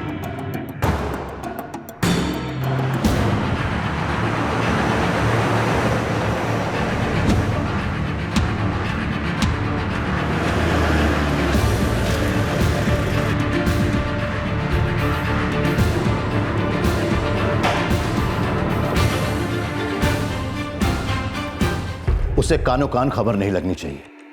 जो भी करना है चुपचाप करो और अपनी इंफॉर्मेशन कम से कम लोगों के साथ शेयर करो। सर, हम पूरी सावधानी बरतेंगे। सर, यह भी मुमकिन है कि नवाब के कत्ल के पीछे राजीव कुमार का ही हाथ हो। फिर भी हमारे पास कोई पुख्ता सबूत नहीं है जहान। आफरीन का फोन टैप करवाना और शादाब का उसके ऊपर इल्जाम लगाना यह काफी नहीं होगा। ये दलील नहीं चलेगी। और एक बात, राजीव के ऊपर तभी हाथ डालना जब उसके खिलाफ तुम्हारे पास काफी सबूत हो, क्योंकि उसकी बहुत से पुलिस वालों के साथ साठगांठ है और आज तक वो सिर्फ सबूतों की कमी की वजह से बचता आ रहा है। सर, हमें लगता है कि तीनों सस्पेक्टेड असेलेंट्स के साथ भी राजीव कुमार के लिंक है, लेकिन उस एंगल में थोड़ा और काम करना जरूरी है। ठीक है, go ahead. Thank you sir.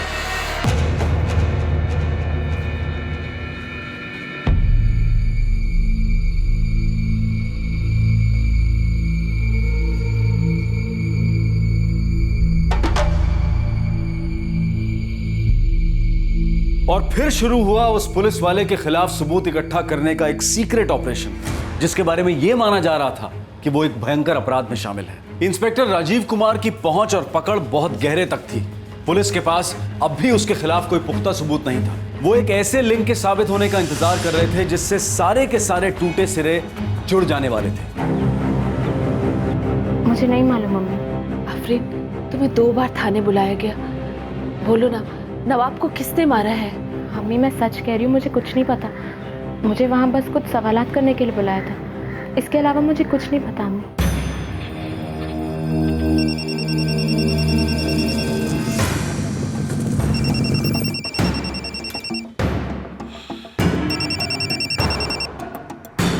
हाँ बोल।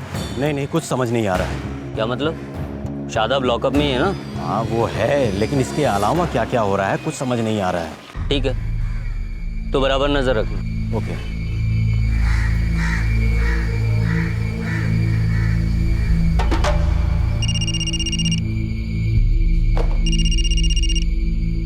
हाँ बबलू बोल। सर, ज्यादा हलचल तो नहीं है? कोई और हलचल तो नहीं हो रही? सर, ऐसा लगता तो नहीं है। और गाड़ी? सर, ऐसा करो, एक दफे ना आप खुद ही बात कर लो। ठीक है। सर, बबलू किसी केस में फंसा था। जब से छोटा तब से इंस्पेक्टर राजीव के पास ही काम कर रहा है। सुनने में आया कि इंस्पेक्टर राजीव के लिए कोई एनकाउंटर भी किया था इसने। आजमगढ़ का रहने वाला है बबलू। और 3 में से 2 हमलावर आजमगढ़ गए थे। मनोज, कहीं साजिश का तार यहीं से तो नहीं जुड़ा? सर, इंस्पेक्टर राजीव और बबलू की बातचीत के दौरान एक गाड़ी का जिक्र हुआ था। बबलू ने इंस्पेक्टर राजीव से कहा कि आप ही बात करके देख लो। हाँ जीत। सर, इंस्पेक्टर राजीव की आजमगढ़ में किससे बात हो रही है? ये शायद आपके लिए खास हो सकती है सर। रिकॉर्ड करो। Okay sir. हम तो समझ रहे हैं साहब, लेकिन ये लोग हैं ना, ये जब टुच्चे किस्म के हैं। जब तक रुपया नहीं मिल जाता साला लोग विश्वास ही नहीं करेंगे। पंकज, मुझे मेरी कार वापस चाहिए बस। गुड्डू भैया, गाड़ी का क्या करें? गाड़ी जावद के गैरेज के पीछे खड़ी कर दे। मुझे ऐसा कोई निशान नहीं छोड़ना है जो आगे जाके पकड़ में। अब क्या बताएं साहब, ये साला गुड्डू है, ये हमें कुछ बताया नहीं रहा है। खुद कहाँ है, कार कहाँ है, बाकी दोनों कहाँ हैं? विक्रांत और प्रदीप। अब यकीन जानिए साहब, उनको भी कोई खबरें नहीं है, न गुड्डू की न कार की। लेकिन है कहाँ वो? अब तो दोनों आज में कर दो, लेकिन कुछ बोले नहीं रहे हैं। बाकी एक बात बताएं साहब, इन दोनों को टच न कीजिएगा, पास उल्टा पड़ जाए। तो फिर मेरी कार वापस ला। कोशिश कर रहे हैं ना साहब? सिर्फ कोशिश नहीं पंकज, मुझे मेरी कार चाहिए, बाकी के पैसे भी मिल जाएंगे। तो ठीक है साहब, अब हम एक काम करते हैं, हम गुड्डू का पता लगाते हैं कि साला ये है कहाँ। Thank you Ajit. अब आया कुछ पकड़ने। बहुत कुछ सर।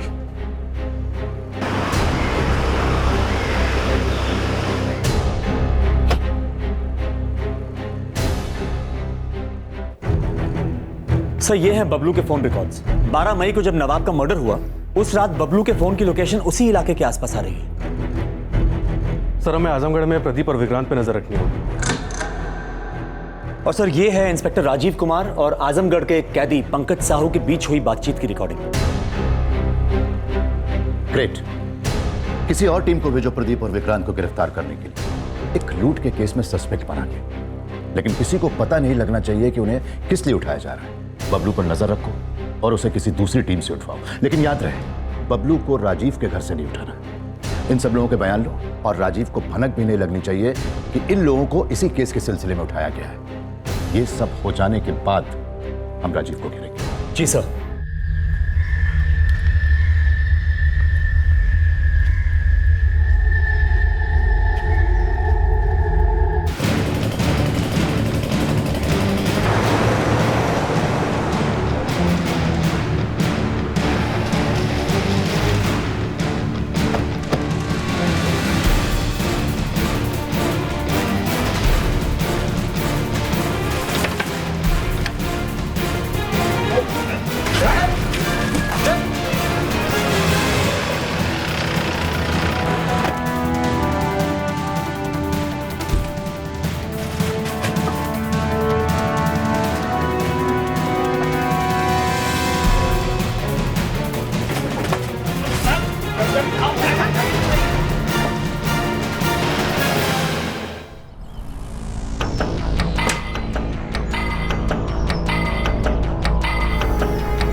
वो आ गए।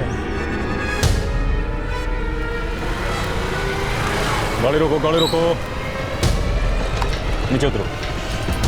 क्या हुआ साहब? हम इंस्पेक्टर राजीव सर के बंदे। अब तो हमारा बंदा नीचे उतर। अरे चल नीचे उतर। अरे तो हुआ क्या, बताओ तो। सब बताता हूँ क्या हुआ। साहब आप ये ठीक नहीं कर रहे हो, राजीव सर को पता चलेगा ठीक नहीं होगा। हाँ सब पता चलेगा। चल अभी आप लोग कर क्या रहे हो, मेरी बात चल साहब हुआ क्या मुझे बताओगे कम से कम। अरे सर कुछ बताइएगा कि नहीं, आखिर हमें लेके कहाँ जा रहे हैं? सर बबलू अंदर है, प्रदीप और विक्रांत रास्ते में आते ही होंगे। तीनों अलग अलग, समझे? साहब हमें राजीव सर से बात करनी है। तुम्हारे राजीव सर का तो नवाब के मर्डर के पीछे हाथ है, लेकिन वो ये कह रहे हैं कि ये सब कुछ तूने किया है। और जिस रात नवाब का मर्डर हुआ उस रात तेरे फोन की लोकेशन उसी इलाके के आसपास आ रही है। हमें कुछ नहीं पता साहब, आप हमें फंसा रहे हैं। देखिए एक दफ़े हमें राजीव सर से बात कर लेने दीजिए, उसके बाद ही हम आपको कुछ कह सकते हैं। हम अच्छे से जानते हैं सब तुमने पैसों के लिए किया। हम ये भी जानते हैं इन सब में गुड्डू शामिल है। हम ये भी जानते हैं कि आजमगढ़ जेल में कैदी है पंकज साहू, जिसने काम तुम लोगों को दिलवाया। और हम ये भी जानते हैं कि इंस्पेक्टर राजीव भी इन सब में शामिल है। अब तुम हमें बताओ कि असल खेल क्या है, क्योंकि अगर तुमने नहीं बताया तो बुरे फंसोगे। इंस्पेक्टर राजीव तो तुम लोगों पे इल्ज़ाम लगा के बच के निकल जाएगा। हम ये भी पक्का जानते हैं कि पैसा भी मिलना बाकी है। एक कार का भी कोई लफड़ा है। तेरी मर्जी, तू बता या ना बता, लेकिन ना बताने की तकलीफ तुझी को झेलनी होगी। देख तू अगर मुझे कुछ नहीं बताएगा तो मैं तुझे छोड़ दूंगा। इंस्पेक्टर राजीव का नाम तो तफ्तीश में आ ही चुका है, उस पर शक भी जाहिर किया जा चुका है। तो एक बात मेरी कान खोल के सुन ले, इंस्पेक्टर राजीव एक एनकाउंटर स्पेशलिस्ट है। वो किसी भी सबूत को जिंदा नहीं छोड़ेगा, याद रखना। साहब वो गाड़ी विक्रांत ने आजमगढ़ के एक गैरेज के बाहर छोड़ के रखा है।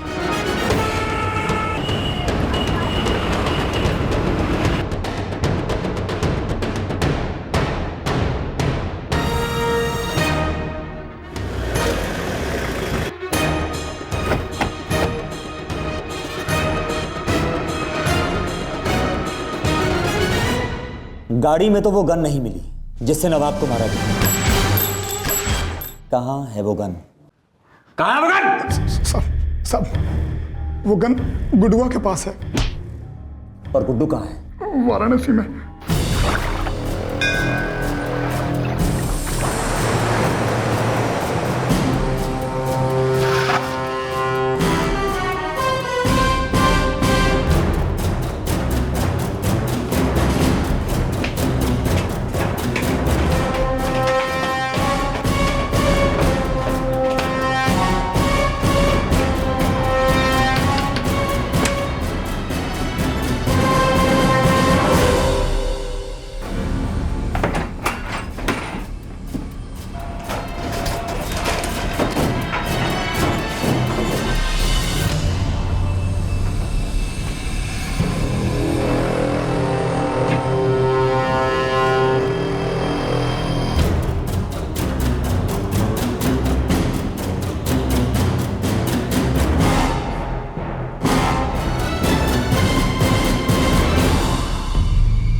नवाब मर्डर केस में मास्टरमाइंड माने जा रहे इंस्पेक्टर राजीव कुमार के अलावा इस केस से रिलेटेड हर दूसरा व्यक्ति, हर एक सबूत पुलिस की गिरफ्त में था। लेकिन गुड्डू, जिसने उस रात पिस्तौल का घोड़ा खींचा था, भागने में कामयाब हो गया। ये साजिश कैसे रची गई, कैसे अंजाम दी गई, ये अब भी सामने आना बाकी था।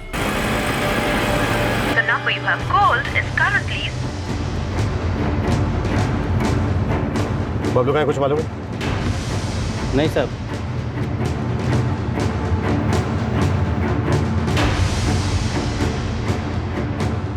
Jain sir, senior inspector Rajeev Kumar. जय हिंद राजीव, कहिए। मैं कह रहा था सर कि ये नवाब मर्डर केस कुछ अटक सा गया है। 14 साल का बच्चा मारा गया, मामला जरा सेंसिटिव है, प्रेस रिलीज भी नहीं की गई अब तक। मुझे लग रहा है सर कि इन्वेस्टिगेशन कुछ आगे नहीं बढ़ रही। मुझे भी कुछ ऐसा ही लग रहा है राजीव। मैं पता करता हूँ, अगर कहीं कोई भी ढिलाई हो रही तो मैं तुम्हें देता हूँ। Okay, thank you sir. जय हिंद सर। जय हिंद।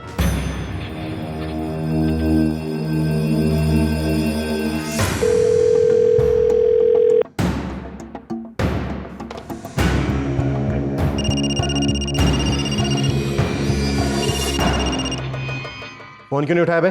सॉरी साहब, अंदर फोन नहीं उठा सकता था। चल खबर बोल। त्यागी और चौहान साहब में क्या गुपचुप काम हो रहा है, कुछ पता नहीं चल पा रहा है। बबलू कहाँ है? मालूम नहीं है साहब। शायद आपका स्टडी में है। कल तक तो था साहब, लेकिन आज पता नहीं है। पता नहीं मतलब? अब उसे कहाँ ले गए हैं, क्या कर रहे हैं उसके साथ, मालूम नहीं है साहब। ये क्या खिचड़ी पकड़ी है बे? कुछ मालूम नहीं है साहब। इस साले तो पता कर। सुन के पता लगा कि ये चौहान और त्यागी नाम के दोनों रसोई ये कौन सा मसाला डाल रहे। मैं पता करता हूँ, जैसे कुछ पता चलता है मैं आपको फोन करता हूँ।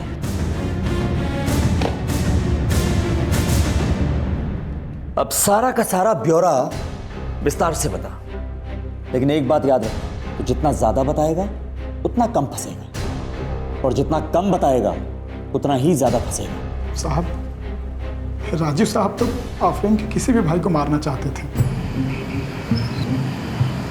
गुड्डू भैया, उसका कोई भी भाई मतलब? देखो भैया, हमें नहीं पता आफरीन के कितने भाई हैं। हमें तो लखनऊ में बुलाया है, वहीं बबलू मिलेगा, घर का पता बताएगा, हमें तो किसी भी भाई को ठोक देना है, बस इतनी सी बात है। अच्छा, ये बबलू और राजीव साहब का खास आदमी है ना? हाँ, 5 लाख बोला है, मिलेगा। 1.5 तुम्हारा, 2 हमारा।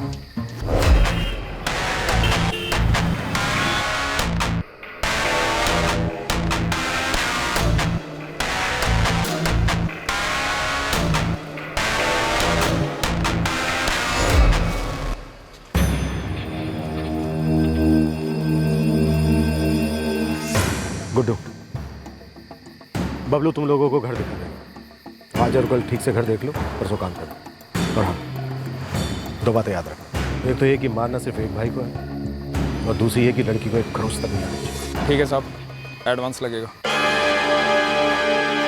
तीनों के लिए 20,000। इतने से बहुत ही कम है ये। इतने से ही सबर कर, बाकी काम होने के बाद। काम के तुरंत बाद पैसा चाहिए साहब, अंडरग्राउंड जाना पड़ता है, खर्चा लगता है उसमें। बोला ना, मिल जाएंगे।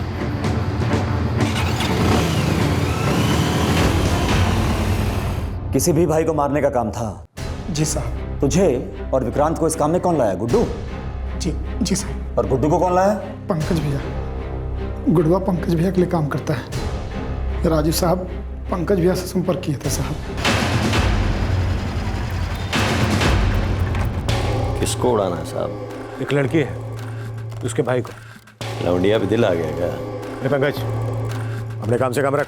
ठीक है, गुड्डू को भेजते हैं आपके पास। कार का क्या चक्कर है? तुम लोग राजीव की कार लेके क्यों गए?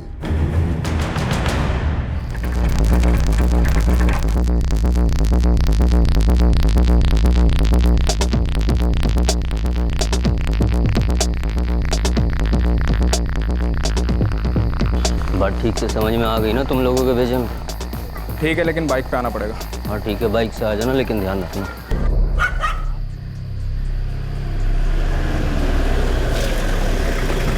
गुड्डू, तो बाइक पे जाके काम करके आ, हम इधर ही वेट करते हैं। बाकी का पैसा पहले काम तो करके आओ बे। आते ही पैसा चाहिए बोल रहे हैं हम। अरे हाँ यार, राजीव सर अभी आते ही होंगे।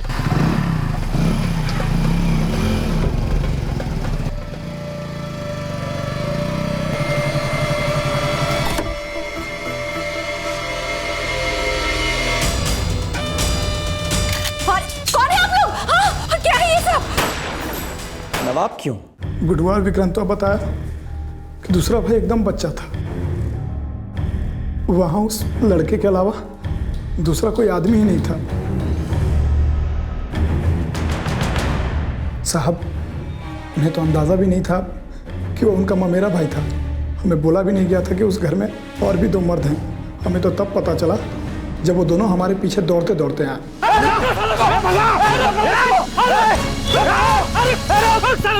और कार? तुम लोग कार लेके क्यों गए?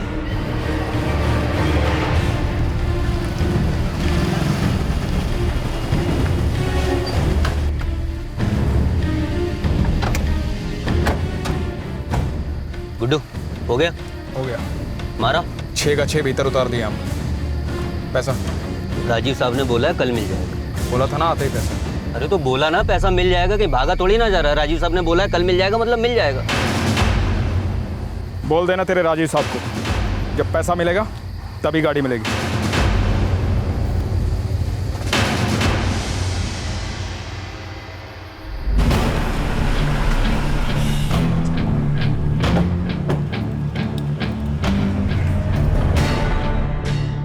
सर, हमारे पास जितना मटेरियल है वो राजीव कुमार को अरेस्ट करने के लिए काफी है।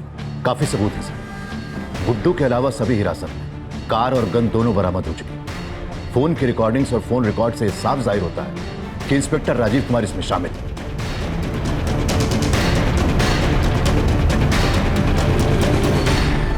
राजीव कुमार, डीआईजी यादव बोल रहे हैं। जैन सर। जैन, जितनी जल्दी हो सके मेरे ऑफिस में रिपोर्ट करें आप। क्या हुआ सर? राजीव, हम तुम्हारे सीनियर हैं और ये जरूरी नहीं कि हर बात हम तुम्हें फोन पर बताएं। ऑफिस आओ, पर्सनली कुछ डिस्कस करना है तुम्हारे साथ। ऑलराइट सर, आता हूँ। जैन सर।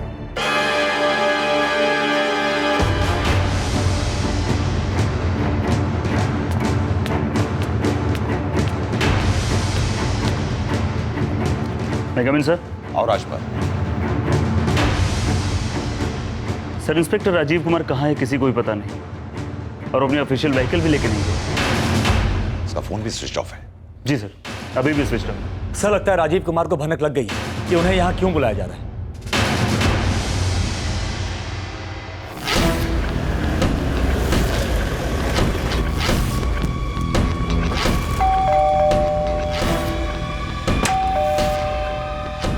जी? राजीव कुमार कहाँ है? पता नहीं, वो घर नहीं आया अभी तक।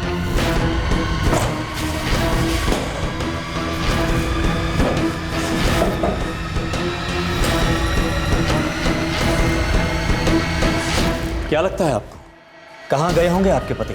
देखिए, मुझे सच में कुछ भी पता नहीं है। वो मुझे कभी बता के जाते ही नहीं थे कि वो कहाँ जाने वाले हैं और कब तक आएंगे। मनोज, एक काम करो, इनके घर के सामने कांस्टेबल लगा दो। Yes sir. Sir, Rajeev Kumar का एक भाई है प्रकाश कुमार, शायद तो वही मिल जाए।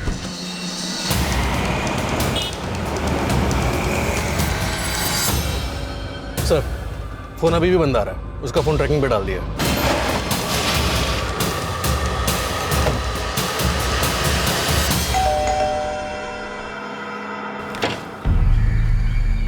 जी प्रकाश कुमार। जी कहिए। राजीव कुमार कहाँ है? वो तो ऑफिस में होंगे या फिर अपने घर पे। पर हमें लगता है कि वो यहाँ आया होगा। वो यहाँ तो नहीं आया सर।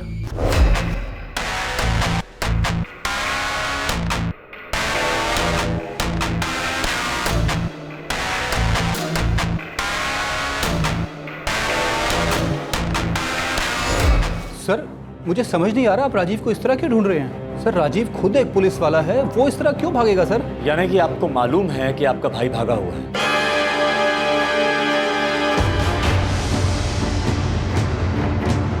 सर, राजीव कुमार यहाँ आया था, उसका मोबाइल और सिम कार्ड मिले। एक बार और पूछो, राजीव कुमार कहाँ है? मुझे कोई आइडिया नहीं है राजीव कहाँ है सर। सर मुझे नहीं पता राजीव कहाँ है सर। सर मैं सच बोल रहा हूँ सर। मनोज, इस घर के बाहर भी कांस्टेबल लगा दो। सर।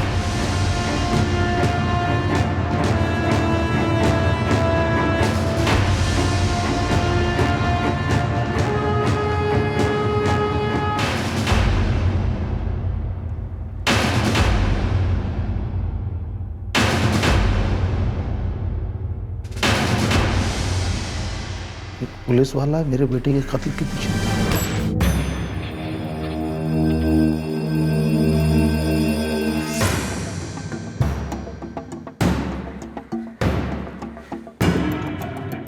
आफरीन, तुम कुछ जानती हो इस बारे में?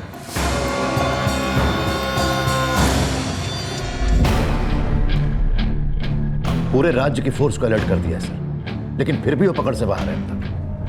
उस पे इनाम घोषित कर दो, FIR दर्ज कर उसके खिलाफ। बहुत टाइम दे दिया उसे भटकने का हमने।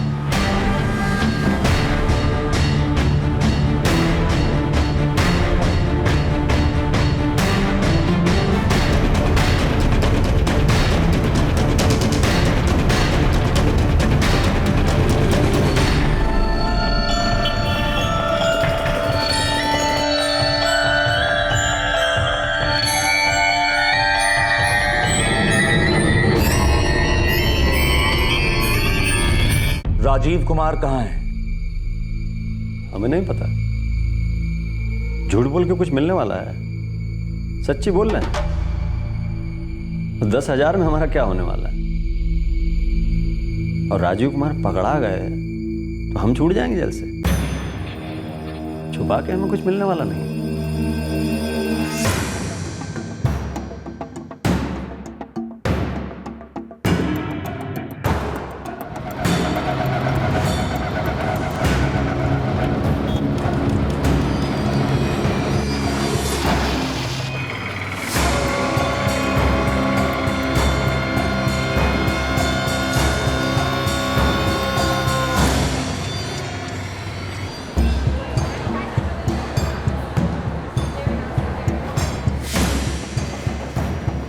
सर, अदालत में आज सुनवाई है। राजीव कुमार ने एंटीसिपेटरी बेल की अपील की है। चलो।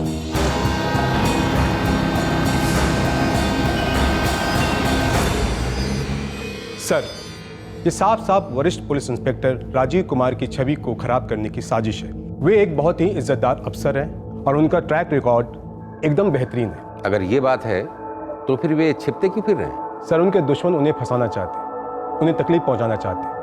पुलिस फोर्स में अक्सर ऐसी दुश्मनी निकाली जाती है। कुछ असामाजिक तत्वों के बयान पर पुलिस उन्हें घेरना चाहती है और उनका शिकार करना चाहती है। इसलिए उनकी अर्जी है कि उन्हें एंटीसिपेटरी बेल दी जाए। राजीव कुमार हैं कहाँ?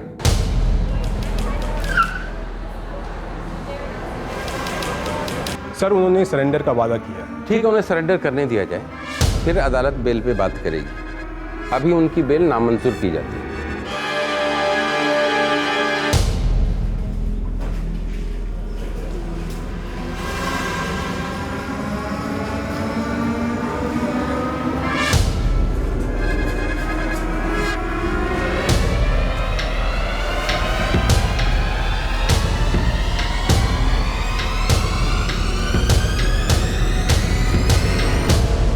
हमें कुछ मालूम नहीं है। आज उन्हें हमने कोर्ट में देखा ही नहीं। मिश्रा जी, हमारी खबर पक्की है, राजीव कुमार आज कोर्ट में आया है। देखो भैया, आया है तो ढूंढ लो, हम तो वकील हैं, हमें और क्या पता। अच्छा, हम चलते हैं। सर, पूरे कोर्ट का चप्पा चप्पा छान मारा, लगता है हाथ से निकल गया।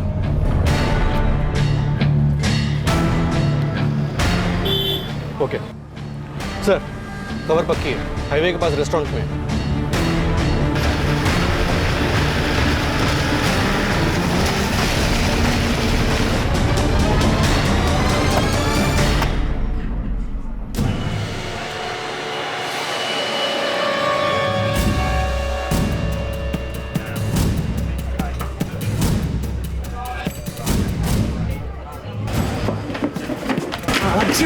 आज नहीं भागूंगा।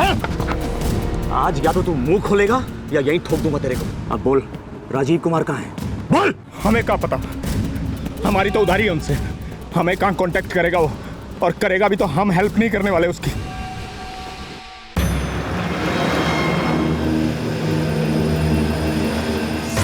क्या रे, अभी टाइम मिला है फोन करने के लिए? हाँ, तुम ये मत सोचना कि वो लोग मेरे पीछे पड़े हैं तो मैं खत्म हो गया हूँ और तुम लोग कोई शेर हो गया। हमारी इतनी औकात कहाँ है साहब? आपका फोन सर्वेलेंस पे है, कोई भी आपके करीब आया शक के घेरे में आ जाएगा। फोन बदल के आपसे बात कर रहा हूँ साहब, फिर भी हालत पतली है। चौहान साहब तो राशन पानी लेके आपके पीछे पड़ गए। तुमने उस आदमी से बात की जिससे मैंने बोला था बात करने के लिए? इस केस को कोई लेना ही नहीं चाहता साहब। सब कहते हैं आपने किया है, आप ही भुगतो। 14 साल का एक बच्चा मारा गया है, वो भी एक लड़की के चक्कर में। कोई मदद को राजी नहीं है। ए चौबे, ये मुझे प्रवचन मत दे, समझा? प्रवचन नहीं दे रहा हूँ साहब, लेकिन एक बात करनी थी आपसे। क्या? आपका भाई हिरासत में है अब तक, पुलिस फोर्स से बर्खास्त कर दिया गया है, आपको फरार घोषित कर दिया गया है साहब। कल को आपकी संपत्ति जब्त कर ली जाएगी, बड़ी मुश्किल हो जाएगी। आपकी बड़ी सेवा की है, मेरी एक बात मानिए, समर्पण कर दीजिए, इसी में हम सब की भलाई है।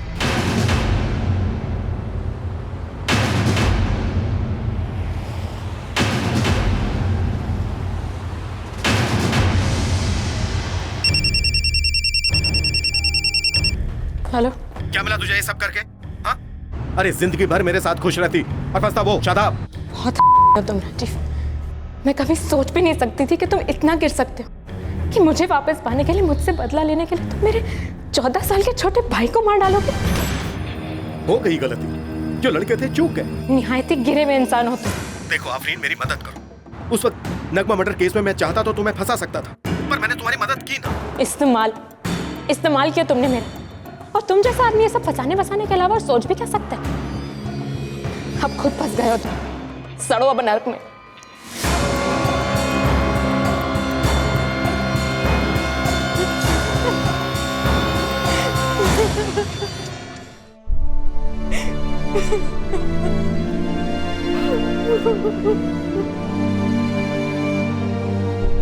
भैया चीटिंग मत करो, आप 2 पे आए। अरे मैंने चीटिंग नहीं की, ये यहाँ पे 4 आए। अरे नहीं, अरे यहाँ पे है। चीटिंग कर रहा है तू, चीटिंग कर। दीदी सॉरी, चीटिंग नहीं करूंगा।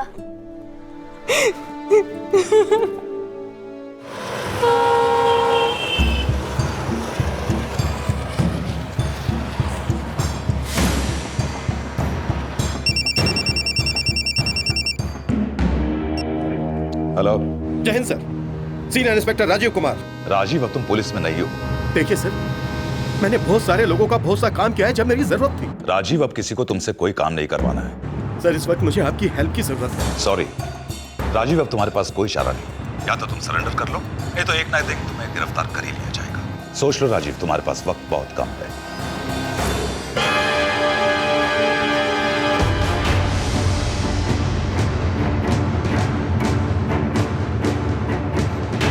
सर, राजीव कुमार सरेंडर कर रहा है, वो हाईवे के पास ही है।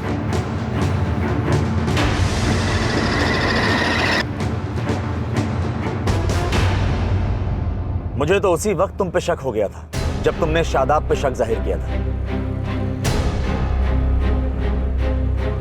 राजीव कुमार हिरासत में है और तीनों हमलावर गुड्डू, विक्रांत और प्रदीप न्यायिक हिरासत में हैं। सभी को आईपीसी की धारा 302 हत्या, 120B आपराधिक षड्यंत्र और धारा 34 यानी कि साझे इरादे से किए गए जुर्म के तहत दर्ज किया गया है। राजीव कुमार का जेल में सजा काट रहे पंकज साहू से फोन पर बातचीत का वॉइस सैंपल और उसका पूछताछ के दौरान लिया गया वॉइस सैंपल दोनों को मिलाने के लिए फोरेंसिक लैब भेज दिया गया है। शादाब और आफरीन को इस मामले में क्लीन चिट दे दी गई। सबसे दुखद बात तो यह है कि इस मामले में बहुत से लोगों के बीच जो भी चल रहा था उससे 14 साल के नवाब का कोई लेना देना नहीं था, पर फिर भी उसे अपनी जान गंवानी पड़ी। जब बदमाशों और गुंडों के हाथ में ताकत आती है तो ज्यादातर उसका इस्तेमाल मासूम लोगों को कुचलने में ही किया जाता है। मासूम उनकी ताकत के खेल का शिकार बनते ही रहते हैं। हमारी रूह तक कांप उठती है, अंदर एक गुस्सा पनपता है जब हम देखते हैं कि ये शक्तिशाली लोग अपने स्वार्थ और लालच के लिए एक ईमानदार आम इंसान की जिंदगी में कोहराम मचा देते हैं। ये गुस्सा और दुगना हो जाता है जब हम देखते हैं कि कुछ लालची पिट्ठू लोग ऐसे बदमाशों को बचाने में कोई कसर नहीं छोड़ते हैं, क्योंकि एक दूसरे के स्वार्थ पूरे करते हैं। बड़े बड़े अहंकारी और ताकतवर भी आखिर धूल चाट ही लेते हैं। अगर सिर्फ एक ईमानदार इंसान ये ठान ले कि सच को सामने लाना है और सच को जिताना है, क्योंकि अच्छाई में भी बहुत शक्ति होती है और ताकत के नशे में चूर ये गुंडे बदमाश अक्सर भूल जाते हैं। आपसे फिर मुलाकात होगी क्राइम पेट्रोल दस्तक में एक और नए केस के साथ। तब तक अपना ख्याल रखें, सुरक्षित रहें और याद रखें, अपनी ताकत को अहंकार ना बनने दें, बल्कि उस ताकत को किसी के भले के लिए इस्तेमाल करें। क्राइम पेट्रोल के और भी दिलचस्प कहानी देखने के लिए हमारे चैनल को सब्सक्राइब करें और बेल आइकॉन दबाना न भूलें।